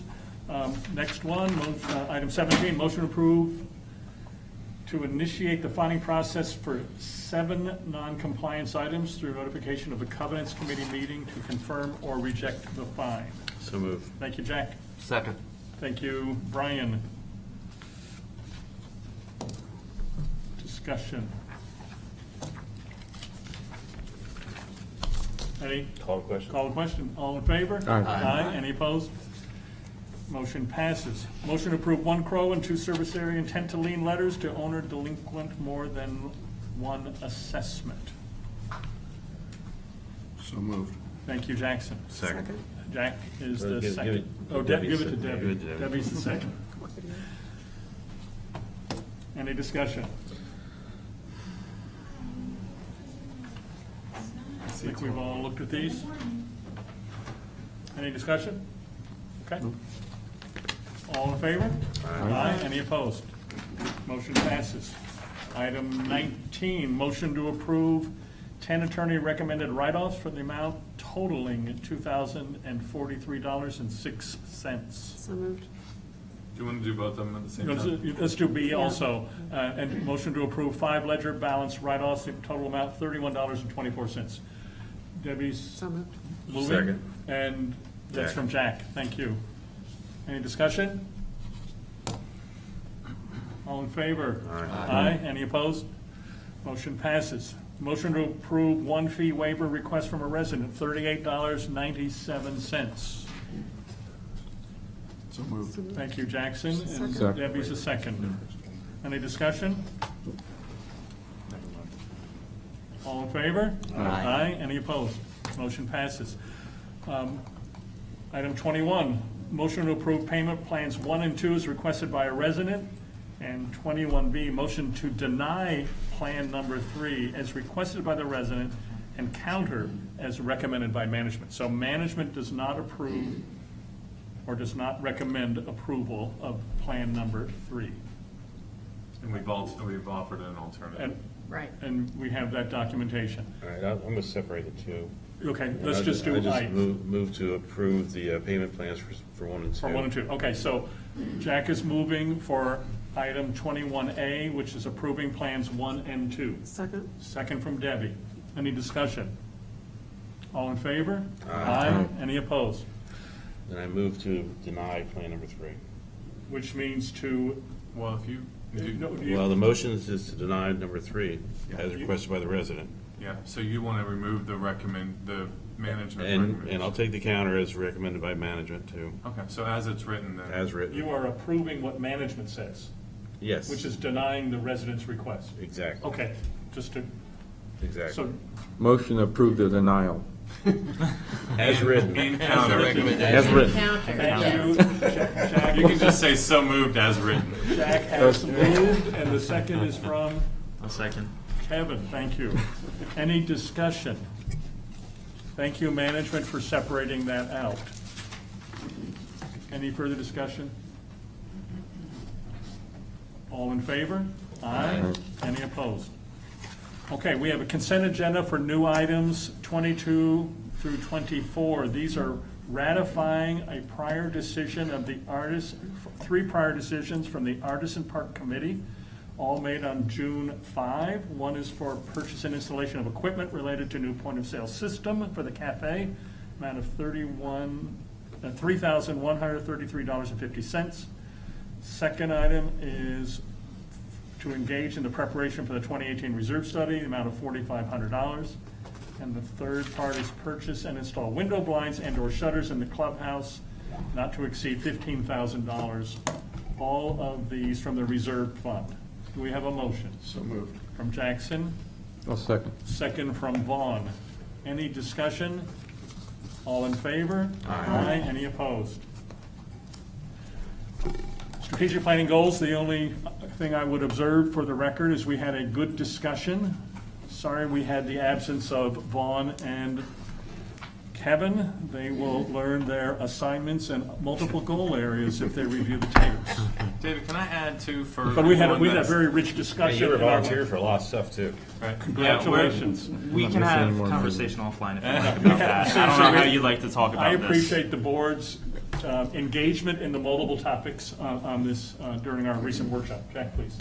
Oh, did you say? Oh, no, Steve That was said. me. I'm sorry. I just want to I'm add confusing the two of you. for the handful of folks that are still in the room and that are watching at home and that will watch later, a majority of the discussion when it comes to strategic planning from your board here is taking place at workshops. So if you're not engaged in workshops, start paying attention to them because that's when the big picture items are being discussed for this community. That's so we can do board minutes in 90 minutes. That's right. We're trying to accomplish a 90-minute board meeting. 2 hours and 43 minutes, we're killing We're it. not We're even making close progress. yet. We're making progress. I'm Do- giving a C for that. Do we We've have got any? more work to do. Any further board comments? We have a motion for adjournment? So moved. Thank you, Jackson. Second. Second. Debbie? All in favor? Aye. You don't need Thank it. you all. You don't need a vote to adjourn. We don't need a, You don't need a vote to adjourn. okay, let's just Do do a it. motion. Mike's Let's still just do it. on. All right. Mike's still on. Thank you all. I think we're still live. right? Let's let us We know. are. Yep, thank you. Thank you. Make sure that gets to reach. Yeah. Tomorrow, I have a Boys and Girls Club. Still on.